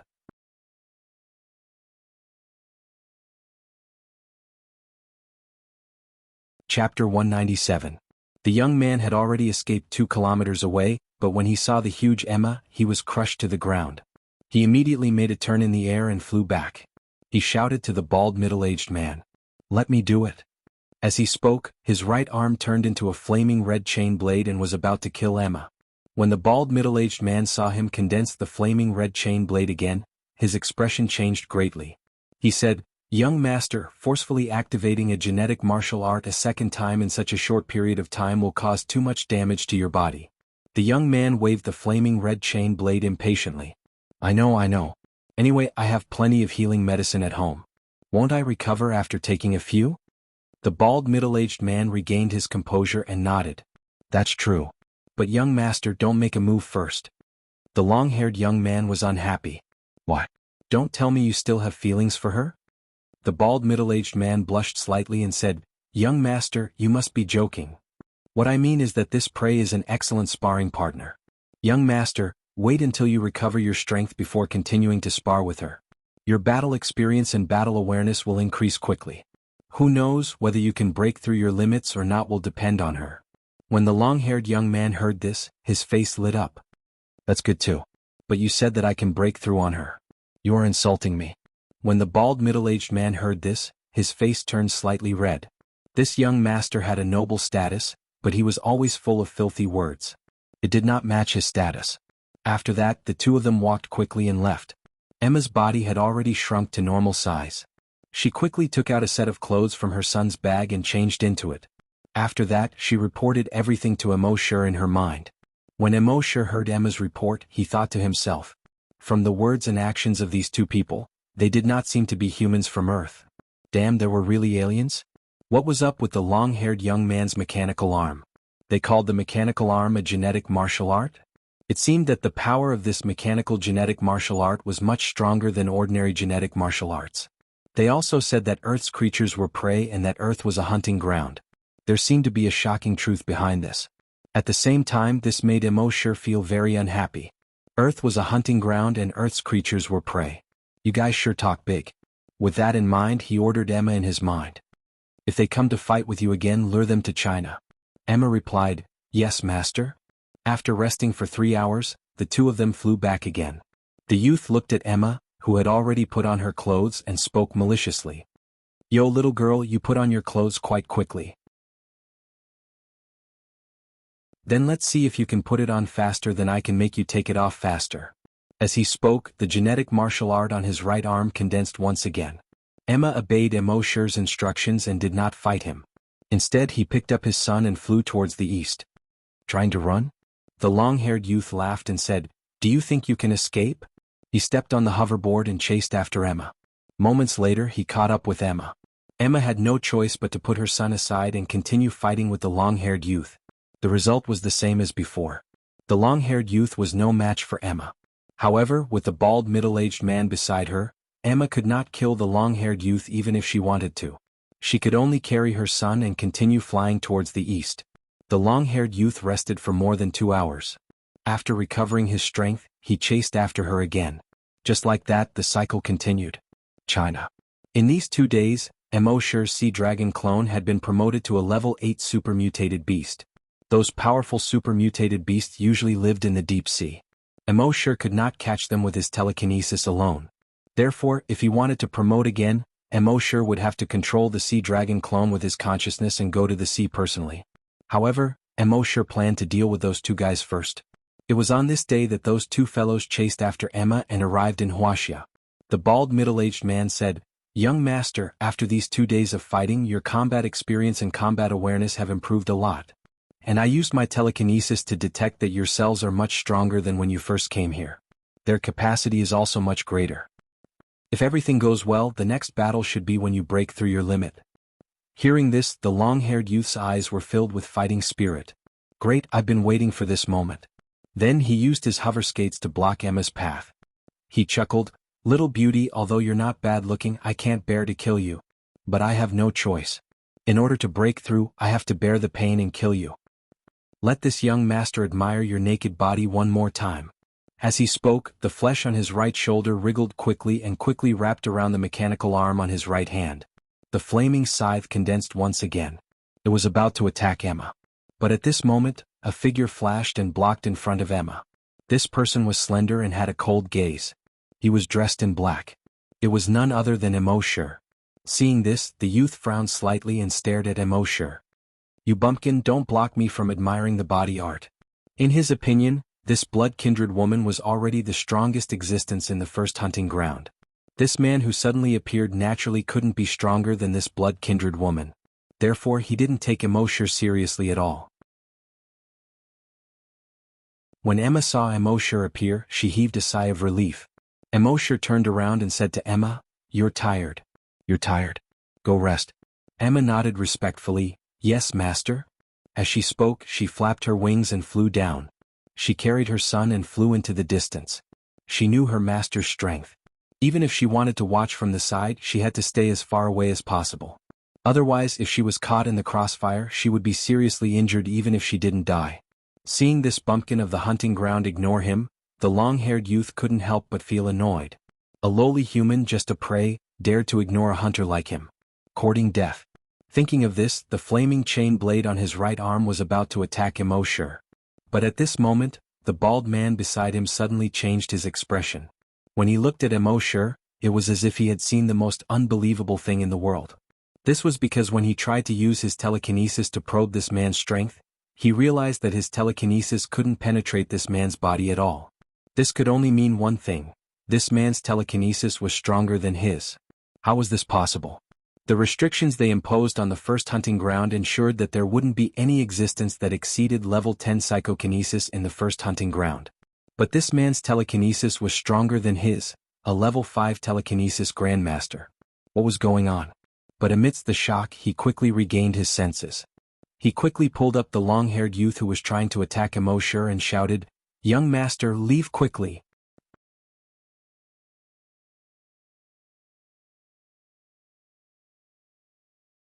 Chapter 198. Young master, leave quickly. The bald middle-aged man realized that Emoshur's telekinesis was far stronger than his. After a short moment of shock, he quickly shouted to the young man beside him. The young man did not understand why a level 5 psychic master would be afraid of a low-level hunting ground native. However, when he saw the panicked look on the bald middle-aged man's face, he realized that things were not going well. He quickly adjusted his flying hover shoes and traveled 1,000 meters in a second, quickly escaping into the distance. Even so, the bald middle-aged man knew that the young master's chances of escaping were slim. He quickly gathered his telekinesis. All the telekinesis of a level 5 psychic master was directed at Immortality. However, at the next moment, Immortality's dragon will spread out. The ferocious and domineering dragon will instantly suppress the telekinesis of the bald middle-aged man back into his body. At the same time, the long-haired young man who had escaped 2 kilometers away seemed to have lost control of his flying hovershoes. He immediately fell from the sky. However, before he hit the ground, he was lifted up by an invisible force. He was lifted all the way to Immortality. At this moment, he finally understood why the bald middle-aged man beside him had asked him to run. His genetic martial arts were completely useless in front of this human. All the power in his body could not be used at all at this moment. He was lifted up in the air by that huge force. His entire body seemed to be imprisoned, and he could not even move his eyelids. He looked at the native of the first hunting ground in horror, his heart filled with fear. How could this native be so strong? When the bald middle-aged man saw Immortality staring at the long-haired young man, he quickly shouted at Immortality, "No, you can't kill the young master. Otherwise, the first hunting ground will face a huge disaster. All the living creatures in the first hunting ground will die." Rip. As soon as he finished his words, the long-haired young man was torn into pieces and flew far away. Fresh blood splattered in the wind, looking like wine-red pearls under the sun. Immortality then turned his head and looked at the bald middle-aged man. No one liked being threatened. Especially when he was threatened by someone who was a weakling in his eyes. Therefore, Immortality did not hesitate to tear the young man into pieces. With his current draconic will, wouldn't it be a piece of cake for him to tear a level 10 great hunter in half? When the bald middle-aged man saw this, his expression became extremely unsightly. "You're finished? All of you are finished. When Master is angry, millions of corpses will fall and blood will flow for thousands of miles. Your entire hunting ground is finished." Rip. Before he could finish his words, the bald middle-aged man was torn to pieces. Blood splattered all over the ground. Until his death, he couldn't figure out how an aboriginal with such strong telekinesis could appear in the first hunting ground. As a level 5 psychic master, even if he were to go up against a level 6 or level 7 psychic master, he would still be able to put up a fight. In addition to his many trump cards, even if he couldn't win, escaping would be a piece of cake. However, facing this native of the first hunting ground, he did not even have the chance to use his trump card. In the distant sky, Emma saw this scene and felt even more reverence for Immortality's strength. She originally thought that even if her master could crush these 2 enemies, he would still need to use the shocking power of the Blood Buddha. However, she did not expect him to use his telekinesis to tear the 2 of them into pieces so easily. That's it? Using a popular Eastern saying from 30 years ago, it would be, "I've already taken off my pants and this is all you show me?" Compared to more than 10 days ago when he fought against Count Dracula, her master's strength seemed to be much stronger. Back then, Count Dracula's strength was about the same as her current strength. Her master still needed the gigantic Blood Buddha to suppress him. However, her master could easily tear these 2 enemies who were stronger than him into pieces. It was clear that her master's strength had indeed increased by a lot. At the same time, Immortality landed on a huge rock. He squinted his eyes and went through the memories that he had just plundered from the 2 of them. After a long while, Immortality slowly opened his eyes. In his eyes, there was a trace of shock, a trace of anger and a trace of indignation. It turned out that Earth was really just a hunting ground. All living things on Earth were just prey for others, including humans. 30 light-years away from Earth, there was a planet called the Flaming Continent. Whether it was in terms of technology or biological genes, it was much more advanced than Earth. The humans there searched for life planets in the universe and used them as hunting grounds. On these life planets they released viruses. When these viruses infected the creatures on these planets and powerful infected creatures appeared, they would come to these planets and hunt these infected creatures. This included the local natives. Earth was the first of all their hunting grounds, so it was called the first hunting ground. Tens of thousands of years ago, they had already released various viruses on Earth. Virus X, zombie virus, blood-breed virus. However, on Earth, the infected creatures caused by these viruses were too weak for them. Therefore, very few people visited Earth. With the strength of this long-haired young man, he did not dare to go to other hunting grounds. He could only come to Earth and try to break through his limits. After understanding this, Immortality did not know what to feel in his heart. The humans on Earth were self-righteous and thought that the human civilization they had built was very powerful. However, they did not know that they were just prey in other people's hunting grounds. The humans who thought themselves great were so small and laughable in front of the flaming continent. This strong impact on the world made Immortality unable to accept it for a while. Pessimism? Despair? Fear? It seemed to be a little bit of both, but it also seemed to be none of them. However, after only 10 minutes, Immortality's emotions slowly calmed down. He had the sign-in system and could rise at a speed these people could not imagine. His goal was the Titan Dragon. So what if it was a hunting ground? So what if it was prey? Soon I will let you know who is the prey. Who is the real hunter? Immortality looked towards the southern sky, his clear and cold eyes blazing with a surging fighting spirit.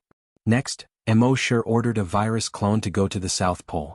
It was to guard beside the blood-colored waterfall and report to him immediately if anything happened. He knew from the memories of the two that the blood-colored waterfall at the South Pole was the only teleportation coordinate. If the people of the flaming continent wanted to come, they could only teleport there.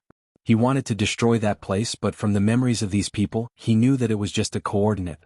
Even if he destroyed the blood-colored waterfall in Death Valley, the coordinates would still be there. Therefore, there was no need to waste time going there. At the same time, Immortality also felt a sense of urgency in his heart.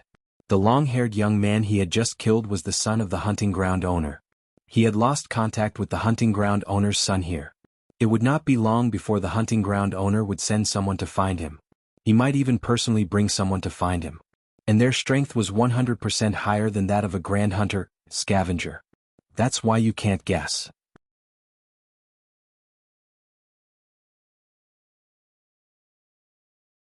Chapter 199.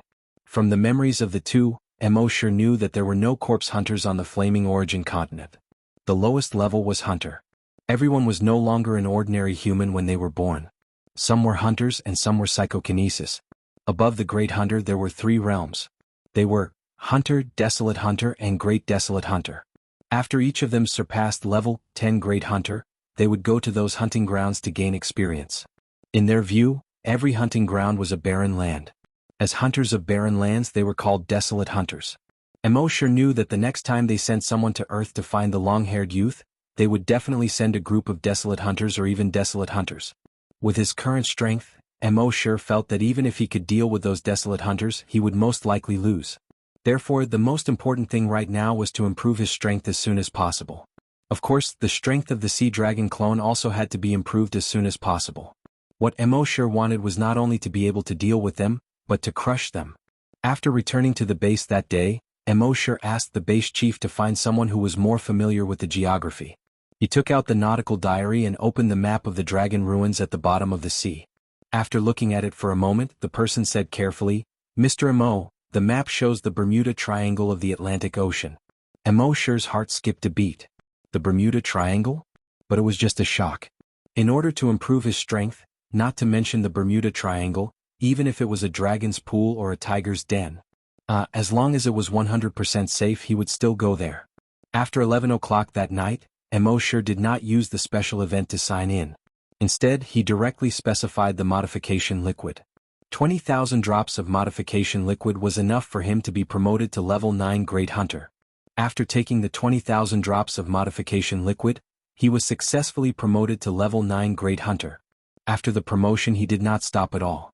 His consciousness switched to the Sea Dragon clone. Controlling the Sea Dragon clone, he swam out of the mouth of the Yellow River and entered the Bohai Sea. Compared to other oceans, the Bohai Sea was not big, but its area was nearly 8,000 square kilometers. In such a large area of the sea, the number of mutant creatures was also extremely large. Immortality controlled the Sea Dragon clone to slowly move forward in the water. Seeing the 28-meter-long Sea Dragon clone, the mutant fish and shrimps swayed their bodies and swaggered over. All of them turned around and fled in panic. Immortality was too lazy to chase after them.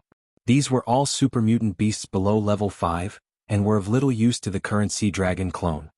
His dragon will continue to scan his surroundings. Soon, a level 10 super mutated beast appeared more than 30 kilometers away. It was a mutated devilfish that was 30 meters long. Immortality nodded. Level 10 super mutated beast, that was his goal. He controlled the Sea Dragon clone, swaying its tail and moving its limbs. Soon he entered the sight of the mutant devilfish. When the mutant devilfish saw that this creature dared to intrude into its territory, it immediately opened its mouth and hissed. Roar. Although it was in the middle of the sea. However, he could still feel the aura of its roar.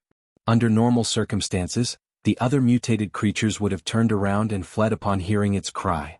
However, Immortality ignored it and continued to swim toward the mutant devilfish. Seeing this, the mutant devilfish couldn't help but roar angrily again. Roar.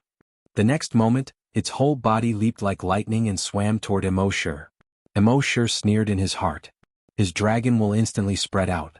If his original body was here, he could tear the mutant devilfish into pieces with his level 3 dragon will. However, the sea dragon clone could only withstand level 2 dragon will. Even with level 2 dragon will, the tail of the mutant devilfish had been torn apart. The mutant devilfish screamed in pain. It continued to struggle in the sea. Immortality took the opportunity to swim over. He swung his tail violently. Slap. It hit the head of the mutant devilfish hard. The sharp blade on the tail directly cut open a bloody wound on the head of the mutant devilfish. The wound was so deep that bones could be seen. The sea was suddenly dyed red with blood. Immortality controlled the sea dragon clone, and its sharp claws slashed across the abdomen of the mutant devilfish. Rip. A large piece of flesh was torn out of its abdomen. After the sea dragon clone swallowed half of the flesh, it opened its mouth again and bit the mutant devilfish. The mutant devilfish was furious. It could clearly feel that its strength was much stronger than its opponent, but it couldn't beat him. How could it not be angry? In its anger it didn't retreat. Instead, it continued to open its mouth and bite Immortality's sea dragon clone. At this moment, Immortality's dragon will spread out again. It directly attacked the brain of the mutant devilfish. The mutant devilfish felt a sharp pain in its brain and almost fainted.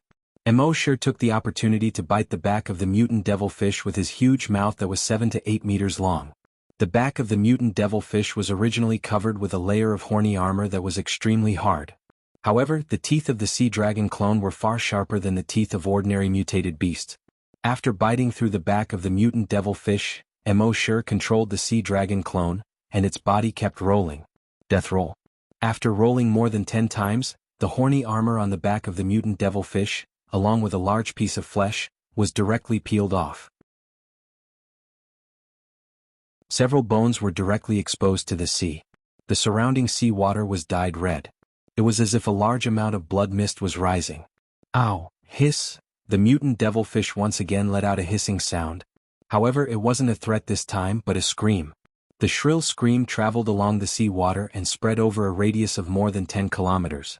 Within 10 kilometers, all the mutant beasts trembled in fear when they heard the screams, and quickly retreated into their respective caves. The mutant devilfish still wanted to escape. However, Immortality's sea dragon clone's huge mouth directly bit its head this time. The sharp teeth directly penetrated its skull. In the end, the mutant devilfish struggled for a moment, roared a few times and slowly quieted down. The sea dragon clone was already a level 8 mutated beast. Coupled with the level 2 dragon will, it was not a problem to kill a level 10 mutated beast that was 2 levels higher. After more than 20 minutes, the sea dragon clone had completely devoured the level 10 mutated beast. Its body length had now reached 29 meters. Its level had also risen to a level 9 mutated beast. It was only a hair's breadth away from becoming a level 10 mutated beast. Immortality controlled the sea dragon clone and killed another level 10 mutated beast. After devouring it, the sea dragon clone successfully became a level 10 mutated beast.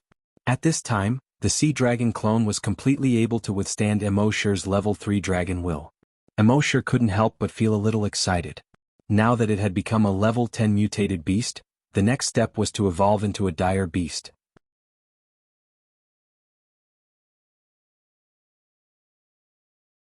Chapter 200. The sea dragon clone had become a level 10 super mutated beast. Next, it was time to move on to the next level. Immortality learned from the memories of the two people from the flaming beginning continent that the level after the super mutated beast was called the Desolate Beast. The Desolate Beast was much stronger than a level 10 super mutated beast. In the next few days, Immortality searched for level 9 and level 10 super mutated beasts in the Bohai Sea to devour. There were about 50 level 10 super mutated beasts in the 8,000 square kilometers of sea. As for level 9 super mutated beasts, there were more than 1,000 of them. After Immortality devoured so many level 9 and level 10 super mutated beasts, the sea dragon clone still couldn't evolve. It wasn't because it had reached its limit. The sea dragon clone's strength was one realm higher than Immortality's. Therefore, for it, the limit should be a level 10 dire beast. The reason why it couldn't evolve after devouring so many mutated beasts was because the energy it devoured wasn't enough for it to evolve. Immortality had to leave the Bohai Sea and swim to the East China Sea. Along the way, Immortality would let the sea dragon clone devour any level 9 super mutated beasts they encountered. After reaching the East China Sea, he searched for level 10 super mutated beasts with his dragon will and continued to devour them. After 2 days, he devoured 5 level 10 super mutated beasts. Immortality could feel that the sea dragon clone's strength was increasing. But obviously, it was still some distance away from evolving into a desolate beast.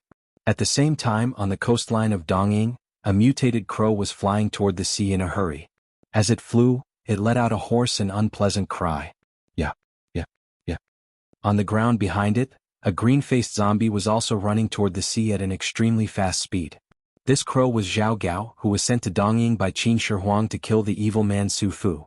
That green-faced zombie was Butcher Bai Qi. However, at this moment, Butcher Bai Qi was surrounded by a large number of colorful mutated snakes that were chasing after him. Butcher Bai Qi kept swinging his bronze sword to kill these mutated snakes. He was now a level 3 super mutated zombie. These mutated snakes were only level 5 super mutated beasts. Logically speaking, it should not be difficult for Bai Qi to kill these mutant snakes. However, there were simply too many mutant beasts. 3 days ago they discovered Su Fu's lair. Bai Qi immediately brought those zombie figurines to capture the demon Su Fu. However, he did not expect that Su Fu would be able to summon tens of thousands of mutated snakes.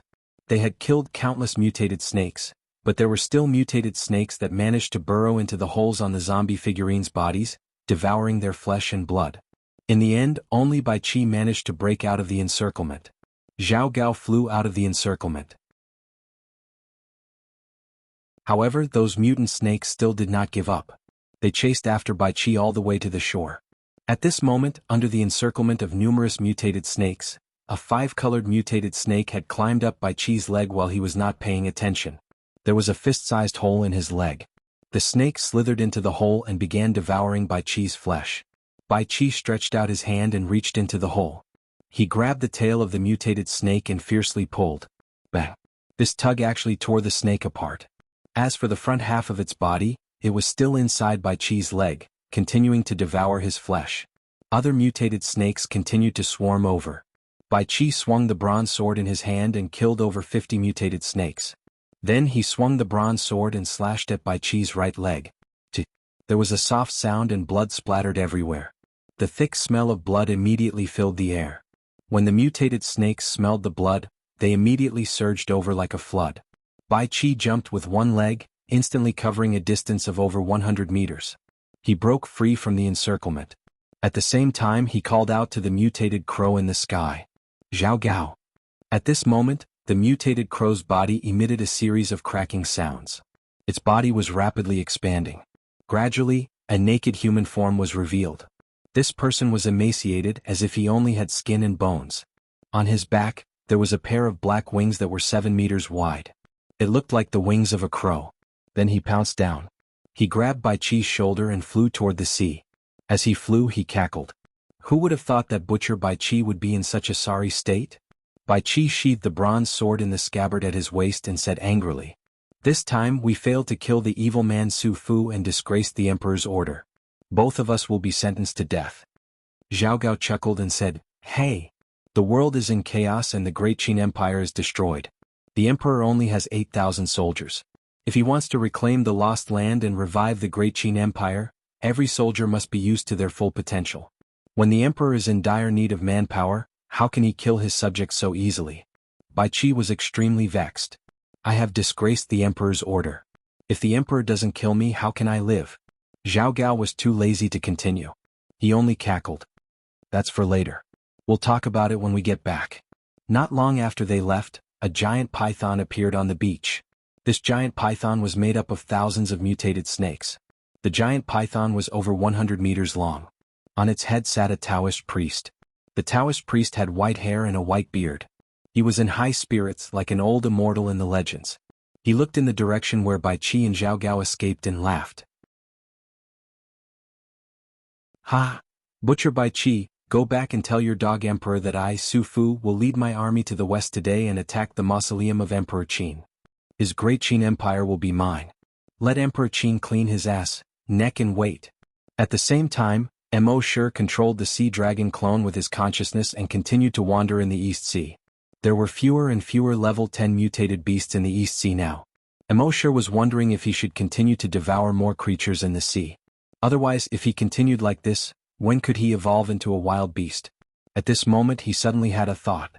Because he detected that there was a large snake current in the east of the East Sea, which was swimming in this direction. What he saw before was a huge school of fish. But now what he detected with his dragon consciousness was an extremely large snake current. The snake current was 5 kilometers wide and hundreds of kilometers long. In this huge snake current, there were countless colorful mutated snakes. All the creatures in the East Sea, including the level 10 mutated beasts, could only flee in panic when they saw this huge snake current. Above these snakes, there was a 5-colored giant python that was formed by countless mutated snakes. It was hundreds of meters long. On the head of the giant python, a Taoist priest sat cross-legged. According to the information he received from Emperor Qin, Mo Shi guessed that this person was very likely to be Su Fu. Su Fu went to the immortal island in the sea, to seek the elixir of immortality and obtained a virus that could truly strengthen the human body and make people immortal. The virus that he gave to Emperor Qin was a zombie virus that turned Emperor Qin and the others into half-human, half-ghost zombies. Seeing that Su Fu controlled so many mutated snakes, it was just as Emperor Qin said. Su Fu the evil man lived up to his name.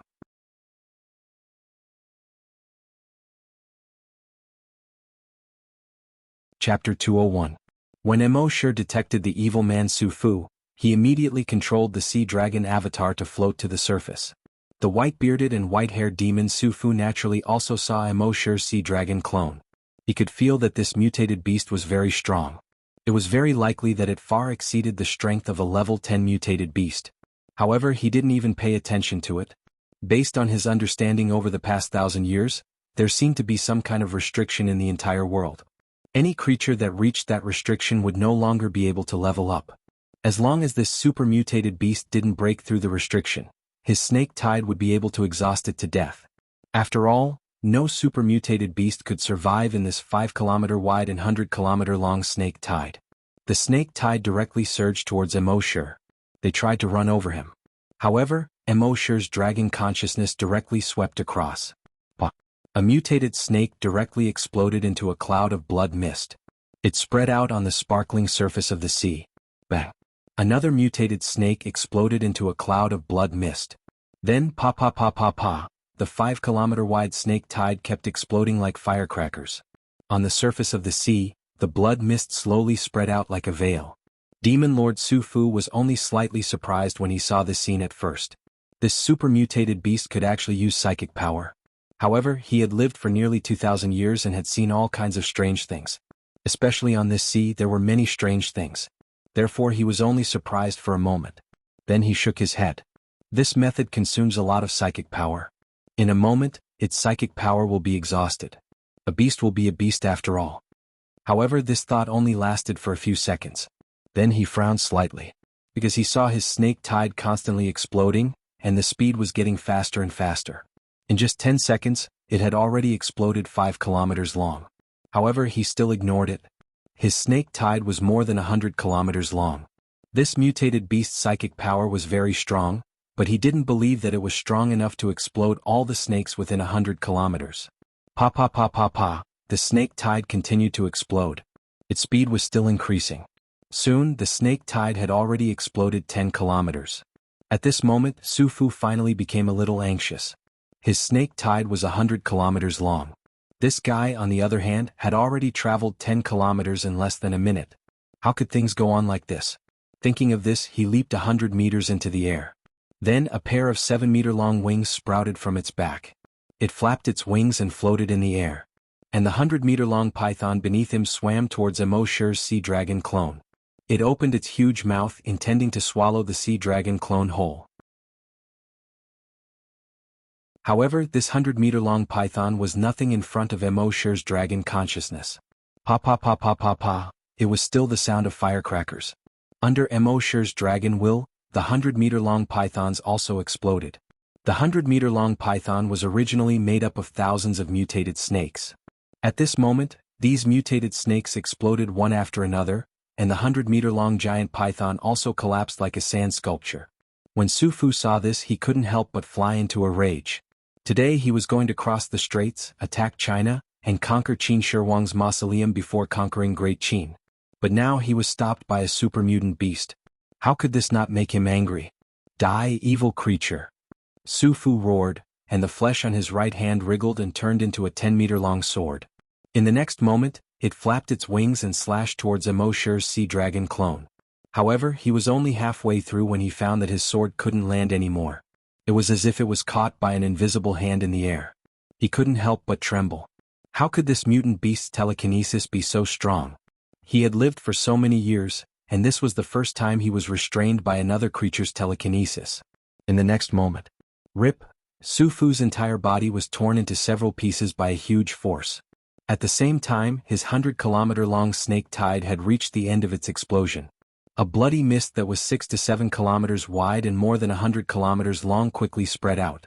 On the other hand, Emo Shi's mind was filled with evolution points. Killed level 5 strong mutant beast, evolution points plus 5,000. Killed level 3 strong mutant beast, evolution points plus 3,000. Killed level 6 strong mutant beast, evolution points plus 6,000. This 100-kilometer-long snake tide actually gave Emo Shi more than 30 billion evolution points. Emo Shi couldn't help but sigh in his heart. This guy is here to give me evolution points, right? However, before Emo Shi killed Su Fu, he plundered his memories. From his memories, he found out that what he killed just now wasn't Su Fu's main body. It was just a clone of Su Fu. His main body was still in a valley in Japan. And when Emo Shi found out what his main body was, he couldn't help but feel happy. Whether or not the sea dragon clone could quickly break through all depended on Su Fu's main body. Thinking of this, Emo Shi immediately controlled the sea dragon clone and swam towards Japan. After about half a day he arrived at Japan. Then he climbed onto the shore. Now that the sea dragon clone had 4 limbs, when it crawled on the ground, it looked like a 30-meter-long mutant crocodile from afar. Japan was also full of zombies. However, when these zombies saw Emo Shi's sea dragon clone, they all turned around and wanted to escape. Emo Shi naturally wouldn't let them go. Dragons will swept across. All the zombies and infected creatures exploded like firecrackers. When the sea dragon clone went ashore, its speed was slightly slower than in the water. Emo Shi spent another 2 hours before he arrived at the valley. His dragons will swept across the valley. He saw a white python in the valley. Under his dragon's will's investigation, this white python had actually reached a length of more than 5,000 meters. The thickest part of its body was actually more than 100 meters thick. Even Emo Shi had long known about this python through the memories of Su Fu's clone. But at this moment he couldn't help but feel a little shocked. There was actually such a huge creature in the world. It could be said that this giant python alone filled the entire valley. This was Su Fu's main body. More than 1,500 years ago, Su Fu's strength had already reached the realm of a level 10 great hunter. After that, he had been trying to break through again. But he couldn't break through at all. He also felt that there were restrictions in the world, and it seemed that only when the strength of his body reached a certain level could he break through the restrictions. Therefore he used a secret method to transfer his consciousness into the body of a snake. As for his original body, he treated it as a clone. Over the past 1,000 years, he had been constantly devouring and finally reached such a huge figure. Unfortunately, although his strength was infinitely close to the next realm, he couldn't break through no matter what. It was the same as Count Dracula back then.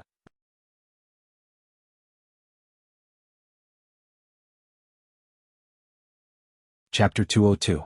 Emo Shi's sea dragon doppelganger climbed to the top of the mountain. It looked down at the 5,000-meter-long python in the valley. The python's blood-red eyes alone were more than 30 meters in diameter. Every white scale on its body was half the size of a basketball court. He had seen a lot of huge creatures in the past few days in the sea. For example, a 600 or 700-meter-long mutant whale. But he had never seen a giant creature that could reach 5,000 meters long. At this time, the python had also sensed Emo Shi's arrival. It looked up at Emo Shi's sea dragon avatar on the mountain peak with a hint of anger in its eyes. The next moment, it opened its cave-like mouth. It let out a terrifying hiss. Roar! This sound spread over a radius of tens of kilometers. All the mutant beasts within a radius of tens of kilometers fell to the ground in horror when they heard this roar. Even the boulders on both sides of the valley fell into the valley under this roar. At the same time, the sea dragon doppelganger felt a sharp pain in its head. Its body faintly felt like it was about to be torn apart. Immortality was also startled inwardly. They were both level 10 super mutant beasts, but the difference in strength was so great. It seemed that this old thing that had lived for nearly 2,000 years was not to be trifled with. Fortunately, the sea dragon doppelganger had also become a level 10 super mutant beast. Otherwise, the sea dragon doppelganger wouldn't have been able to withstand this sound wave attack.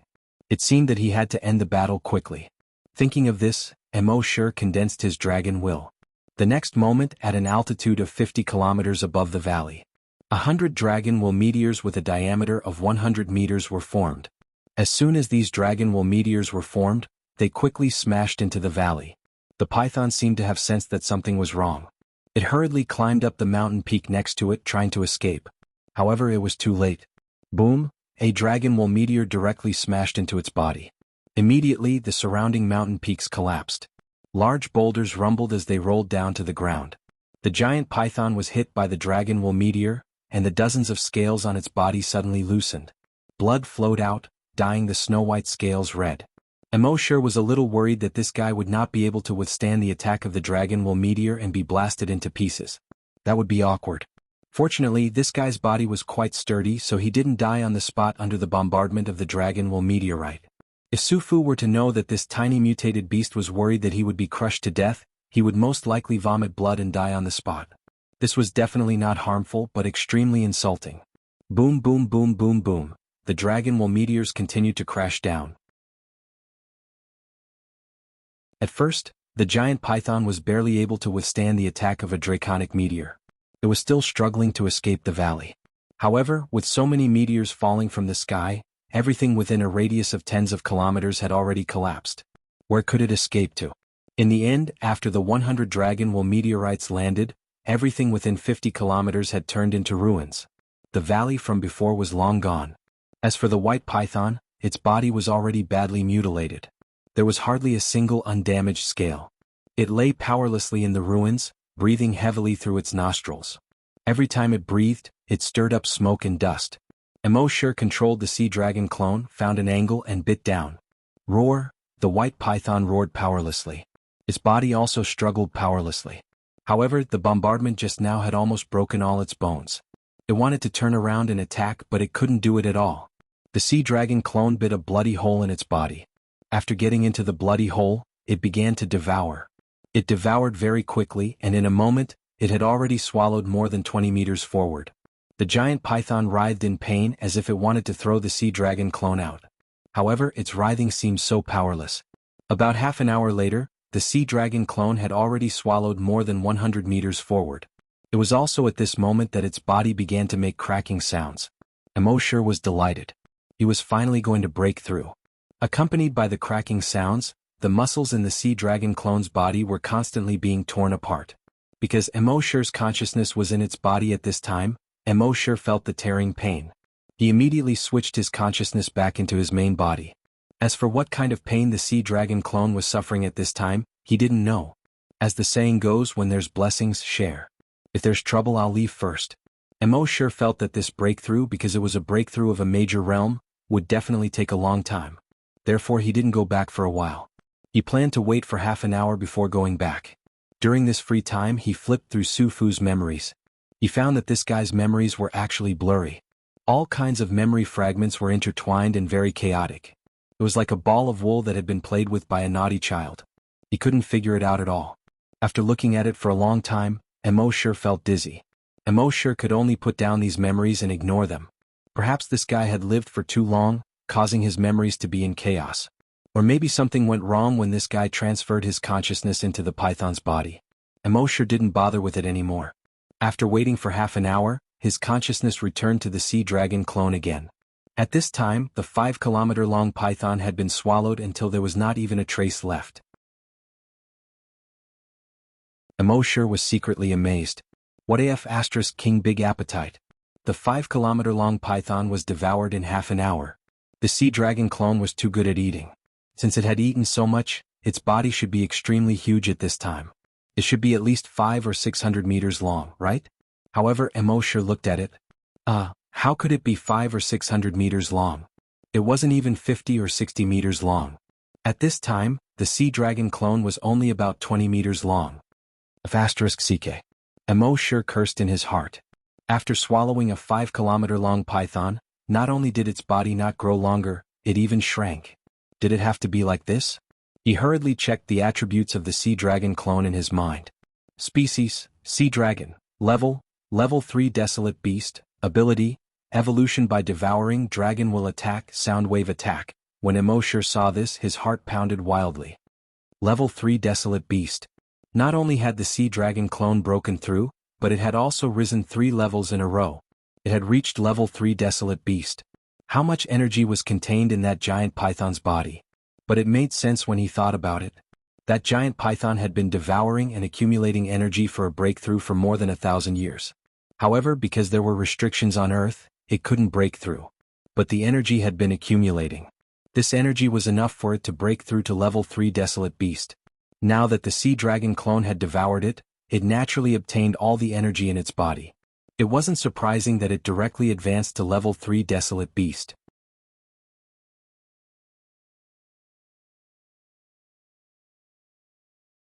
Chapter 203. After the sea dragon clone broke through, it was directly promoted to a level 3 wild beast.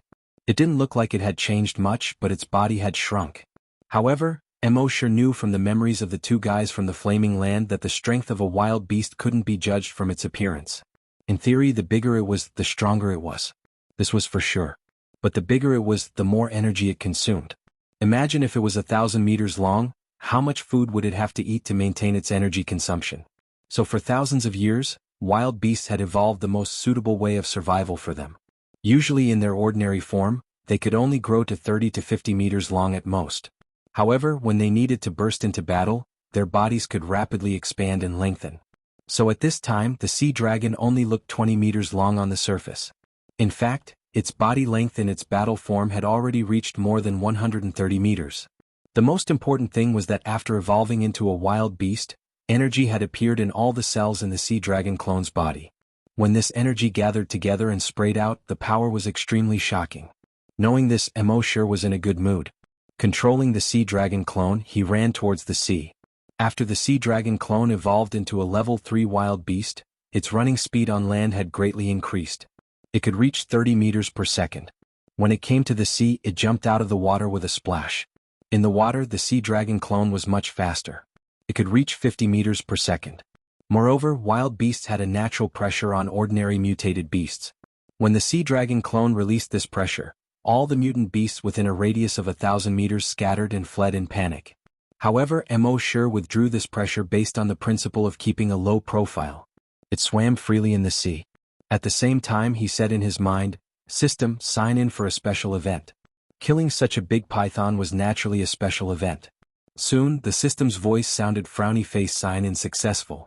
Sign in event, killed a 1,000-year-old mutant python. Sign in reward, immune to sound wave attacks. Emoshir checked the skill description in his mind frowny face immune to sound wave attacks. Immune to any form and wavelength of sound wave attacks. The sound wave attack of the 1,000-year-old mutant python almost tore the body of the sea dragon clone apart. Now that he was immune to sonic attacks, he could treat such attacks as music to his ears. Moreover, this skill was equally effective on both the main body and the doppelganger. After signing in, Emoshir continued to wander in the sea. Now that it had evolved into a desolate beast, it was definitely an overlord in the sea. Not only in the sea but on the entire earth they were overlords. Even the current Emoshir had no chance of winning against the sea dragon clone. Because of the strength of its body, even the dragon wool meteorite could only scratch it. The Qin crossbow, which was said to be able to break through all things, could only leave a shallow mark on its body. However, Emoshir felt that this was not enough. It wouldn't be long before the Flaming Dawn continent sent more experts over. Moreover, all of them were either scavenger hunters or scavenger hunters who were even stronger than scavenger hunters. If he were to rely on his own body, he would at most be able to reach level 10 supermutated for the time being. He didn't know if the restrictions on Earth would work on him. But even if they were useless, he would need to wait for a certain opportunity to break through to the level of a scavenger. Therefore, the best way to increase his strength now was to not try to increase the strength of the sea dragon clone.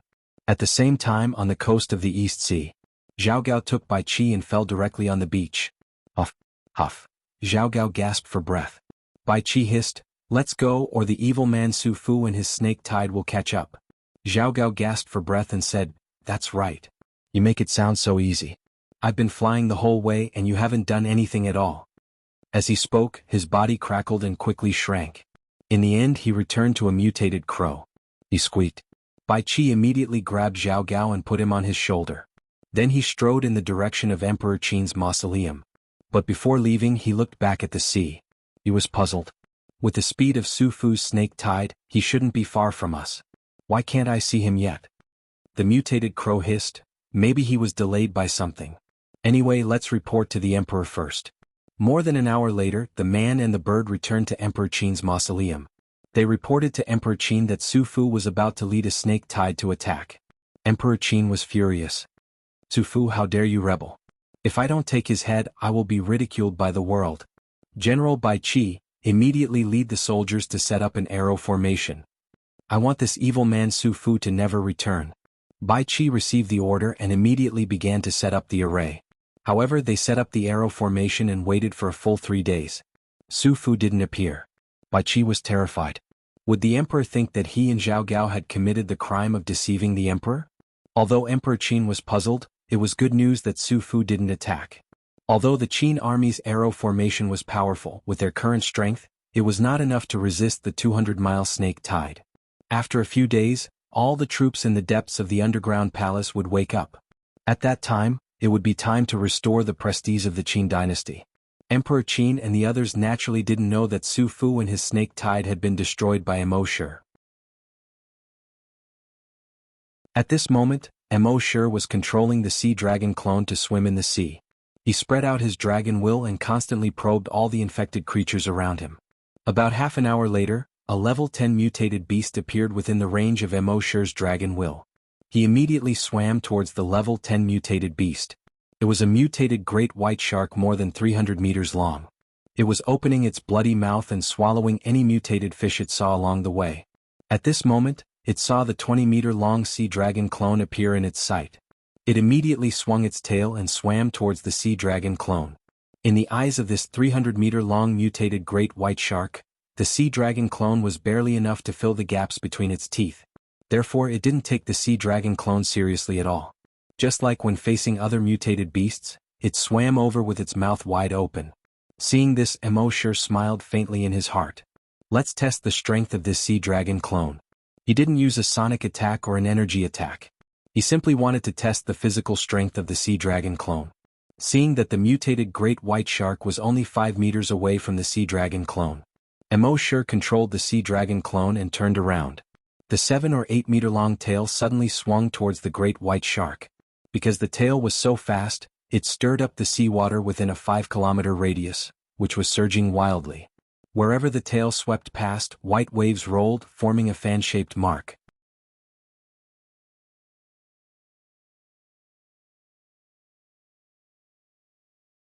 Chapter 204. Seeing this, the mutant great white shark was shocked. It hurriedly tried to dodge. But with its speed, how could it dodge the sea dragon clone's attack? Smack! The tail of the sea dragon clone slapped the mutant great white shark's head hard. Crack! The great white shark's head was instantly smashed into a bloody mess by this blow. A huge hole was directly drawn out of its skull. Even its entire head was bent 180 degrees. Then there was no more. The level 10 super mutant great white shark was motionless. Its body slowly floated with the waves. Mo Shi couldn't help but be delighted when he saw this. The strength of a level 3 wild beast was actually so terrifying. Soon, he controlled the sea dragon clone to devour the great white shark, and then continued to swim forward. While swimming, Mo Shi had restrained his aura all the time. As a result, many super mutant beasts swam over proudly, wanting to devour the sea dragon clone as their dinner. In the end, they were easily killed by the sea dragon clone. In 2 days, the sea dragon clone had devoured no less than 10 level 10 super mutant beasts. However, after being promoted to a level 3 wild beast, it was extremely difficult to advance another level. This matter couldn't be rushed. Immortality could only control the sea dragon clone to swim in the direction of the Atlantic Ocean while devouring these level 10 super mutant beasts. 2 days later, Immortality controlled the sea dragon clone and wobbled to the bottom of the East Sea. The depths of the East Sea were dark and lonely. It was so dark that one couldn't even see their fingers. Even though Immortality was experienced and knowledgeable, and his strength had reached the level of an overlord on Earth. But in the face of such a dark and deep environment, he couldn't help but feel a little afraid. After all, the unknown was the most terrifying. The psychological pressure caused by the surrounding darkness was simply unimaginable. If a timid person came, this huge psychological pressure would suffocate them on the spot. Fortunately, Immortality had dragon's will. In the sea, although the detection range of dragon's will was compressed, it could still detect a radius of 100 kilometers. After activating dragon's will, he could see everything around him. The seaweed, the rocks on the bottom of the sea, the sand, and the mutant creatures. No matter what, nothing could escape the detection of his dragon's will. Only then did Immortality feel a lot more relaxed. From the looks of it, this was a zone of death. It was impossible for life to exist here. However, when Immortality scanned the area with his draconic will, he discovered that not only were there life forms, they were all level 8 mutant beasts and above. At this moment, a huge ravine appeared in front of him. Immortality had already learned the topographic map of the seabed from someone in the base. At this moment he already knew that this huge gully was the East Sea Trench. It is also called the Wuxia Trench. The trench was about 1,000 kilometers long and had an average depth of 6,000 meters. The deepest part was almost 8,000 meters. The cross-section of the trench was in the shape of a V. However, the trench was now surrounded by thick blood-red vines. The thickest one had a diameter of about 10 meters. They looked like thick blood-red pythons. These vines didn't stick to the ground like the vines on the ground. They followed the undercurrent in the sea and drifted left and right, twisting their waists and waving their arms at the mutated beasts that passed by. It was as if he was saying, "Come and play with me." Above the trench, countless huge sarcomas filled with blood vessels grew. Each sarcomas had a diameter of more than 50 meters. These sarcomas were like a sarcoma's roof that covered the top of the trench. Immortality didn't know if the sarcomas covered the entire 1,000-kilometer-long trench. However, at least within his detection range, the top of the trench was covered by sarcomas. All the sarcomas pulsed every half a minute. It was as if you were a living heart. It was disgusting and terrifying. A level 8 mutant beast passed by above the trench. A 5-meter-thick Sanguisurincus wrapped around it. The level 8 mutant beast kept struggling. However, it was to no avail. A few more thick Sanguisurincus stretched over. They dragged the level 8 mutant beast into the sarcomas. Immortality's draconic will could clearly detect that the Sanguisurincus kept sucking the mutated beast's blood. In just 2 minutes, the mutant beast was sucked dry and turned into a dried corpse. However, even if it was just a dried corpse, the mother nest didn't let it go. In the trench below the mother nest, the entire trench was filled with blood water. The dried corpse of the mutated beast was thrown into the blood water by the Sanguisurincus. The blood water immediately bubbled. Soon the dried corpse was completely melted. Immortality was shocked when he saw this scene. The mother nest he saw in Manhattan only wanted to devour the entire city. However, the mother nest he saw now wanted to devour the entire sea. After devouring the sea, it even wanted to devour the entire Earth. By then the entire Earth would be a huge mother nest. What a huge ambition. What was different from the mother nest on land was that the mother nest on land only devoured humans to create a blood pool to increase the strength of mutated beasts and zombies. However, the mother nest at the bottom of the sea was actually devouring mutated beasts to expand its range. Of course, it also increased the strength of a small number of mutated beasts. All the level 10 mutant beasts in the vicinity were created by the blood pool in the mother nest. Immortality connected to the mother nest's consciousness and found that they created these mutant beasts so that they could catch weaker mutated beasts for the mother nest to absorb. At this time, more than a dozen mutant beasts had caught many mutated beasts and thrown them near the mother nest. The mother nest's Sanguisurincus would quickly catch these mutated beasts and devour them. Through connecting to the mother nest's consciousness, Immortality knew that the entire East Sea Trench was a huge mother nest. And this was only a relatively small one among all the mother nests at the bottom of the sea. There were 28 trenches in the world and 28 mother nests at the bottom of the sea.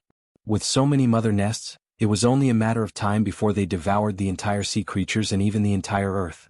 Retreating from the mother nest's consciousness, Mosher looked at the huge snake-like Sanguisurincus and the huge sarcomas with a diameter of 50 meters. His eyes were filled with bloodthirsty killing intent. The next moment he controlled the sea dragon clone and opened its mouth. Roar! An earth-shattering roar came out. Under this roar, the seawater at the bottom of the sea actually produced circles of ripples that were visible to the naked eye. Sound wave attack. This sound wave quickly bombarded the sarcomas on the surface of the mother nest. Boom boom boom boom boom. Under the sound wave attack, the sarcomas exploded one after another. A large amount of blood in the sarcomas spread out. The top of the trench was instantly filled with the smell of blood. And under this sound wave attack, the level 10 mutant beasts around the mother nest all felt dizzy. There were even a few mutant beasts whose tentacles were directly cut off. His mouth also split open with a huge bloody wound.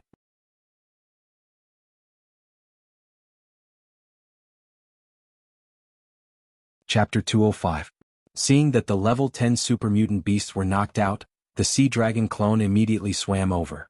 At this moment, cracking sounds came from its body. Its muscles were also wriggling quickly. A moment later, it turned into a 130-meter-long behemoth. It opened its mouth and pounced on the level 10 super mutant beasts.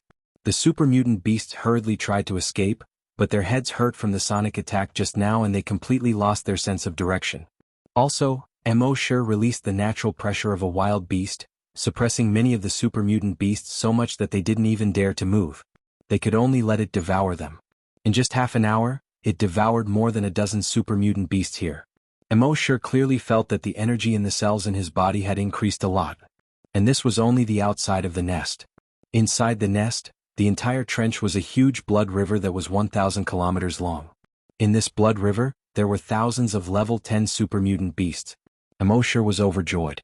If it devoured these level 10 super mutant beasts, the sea dragon clone should level up. Soon, he swayed his body and entered the blood river in the trench. As soon as he entered the blood river, countless thick Sanguisurincus stretched out toward Mosher like blood-red pythons. Mosher's long way spread out. These Sanguisurincus immediately crouched at the bottom of the sea, not daring to move at all. Then Mosher used the sonic attack again. These level 10 super mutant beasts once again felt a sharp pain in their heads. They rolled and struggled in pain. Mosher controlled the sea dragon clone to open its huge mouth and devour them. The energy in the sea dragon clone's body kept increasing crazily. But at this moment, Mosher discovered that the Sanguisurincus around the nest, when they realized that they couldn't attack him, began to rapidly divide into thousands of tiny Sanguisurincus. These Sanguisurincus quickly interweaved above the trench. Then a small sarcoma continued to grow on the Sanguisurincus. At first, the tumor was only the size of a fist. But soon, like a balloon, it grew bigger and bigger. In the end, it once again formed a giant sarcoma with a diameter of 50 meters. Then, the second, third, and fourth sarcomas were formed. It was obvious that the nest was repairing itself. Mosher took a deep breath. It seemed that the sonic attack was still inferior to his Dragonwool meteorite. If the draconic meteor came crashing down, the broodmother wouldn't have a chance to recover. He immediately controlled the sea dragon clone and opened its mouth. Boom. A fiery red energy shot out. This fiery red energy looked like fire, but it also didn't seem to be fire. That was because it could burn at the bottom of the sea. The surrounding Sanguisurincus instantly shriveled up upon contact with the energy. In the next moment they were all reduced to ashes. Then the energy was sprayed onto the sarcoma above. When the sarcomas encountered this energy, they were like plastic being burned by flames, constantly melting into small black blood balls. In the end it also disappeared. Then this energy sprayed towards the blood river below. The blood water in the entire blood pool seemed to evaporate in the face of this violent energy and kept decreasing. This time, the sarcoma above the broodmother never recovered. This was the first time the sea dragon clone had used energy. It was also the first time Mosher had seen an energy attack. Although the cells of Earth's creatures were extremely strong and could store energy, but they didn't have energy in their bodies. In other words, even if there was energy, it was all converted into the nutrients they needed to grow. Only by surpassing the restrictions of Earth and reaching the level of a desolate beast or a hunter could they release an energy attack. And the power of an energy attack was extremely fierce and domineering. Even Mosher wouldn't be able to withstand this energy attack. And ordinary desolate beasts, although they had energy in their bodies, couldn't not release it. This was because energy attacks consumed a lot of energy. The energy in their bodies would soon be exhausted. But at this moment, the sea dragon clone didn't have this concern. Because every time it released an energy attack, it would devour a few level 10 mutated beasts. The energy obtained from devouring level 10 mutated beasts could completely replenish the energy he used to release an energy attack. And while constantly releasing energy attacks, he found that the blood vessels and cells in the sea dragon clone's body had become much stronger after constant cleansing. It turned out that desolate beasts could quickly become stronger in this way. However, there were powerful desolate beasts and even stronger mutated desolate beasts everywhere on the Flaming Origin continent. So ordinary desolate beasts didn't dare to release energy attacks casually. Instead, they used energy attacks as a life-saving trump card. So although they knew that constantly releasing energy attacks could quickly become stronger, they didn't dare to release them casually. But at this moment, the sea dragon clone didn't have this concern. After all, it was now the strongest on Earth.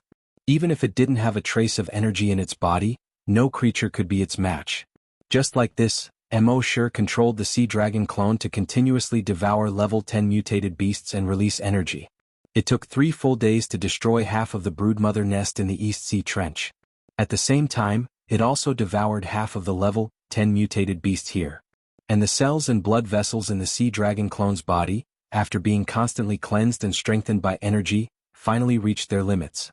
Wuxia felt a faint pain of his muscles being torn apart in his body.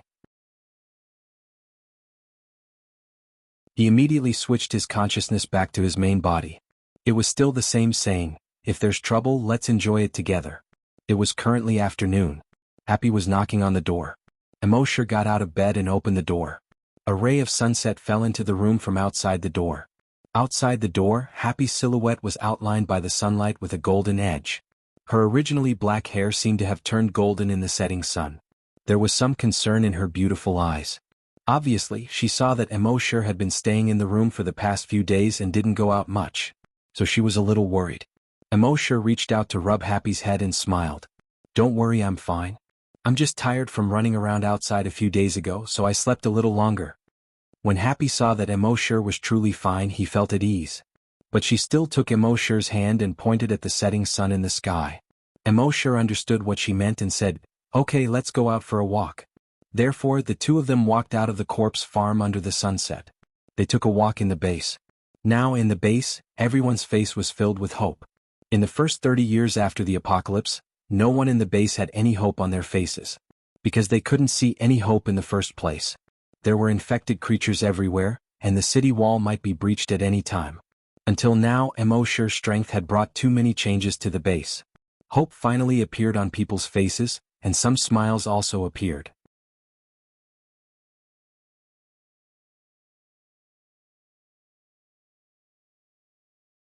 Chapter 206. 2/3 of the people in the base were already zombie hunters or psychokinesis. The remaining 1/3 were also full of hope. Mr. Imo had said that as long as they trained hard, everyone could become a zombie hunter or psychokinesis. When they were strong, there were no infected creatures outside the city walls. They could expand their range of activity.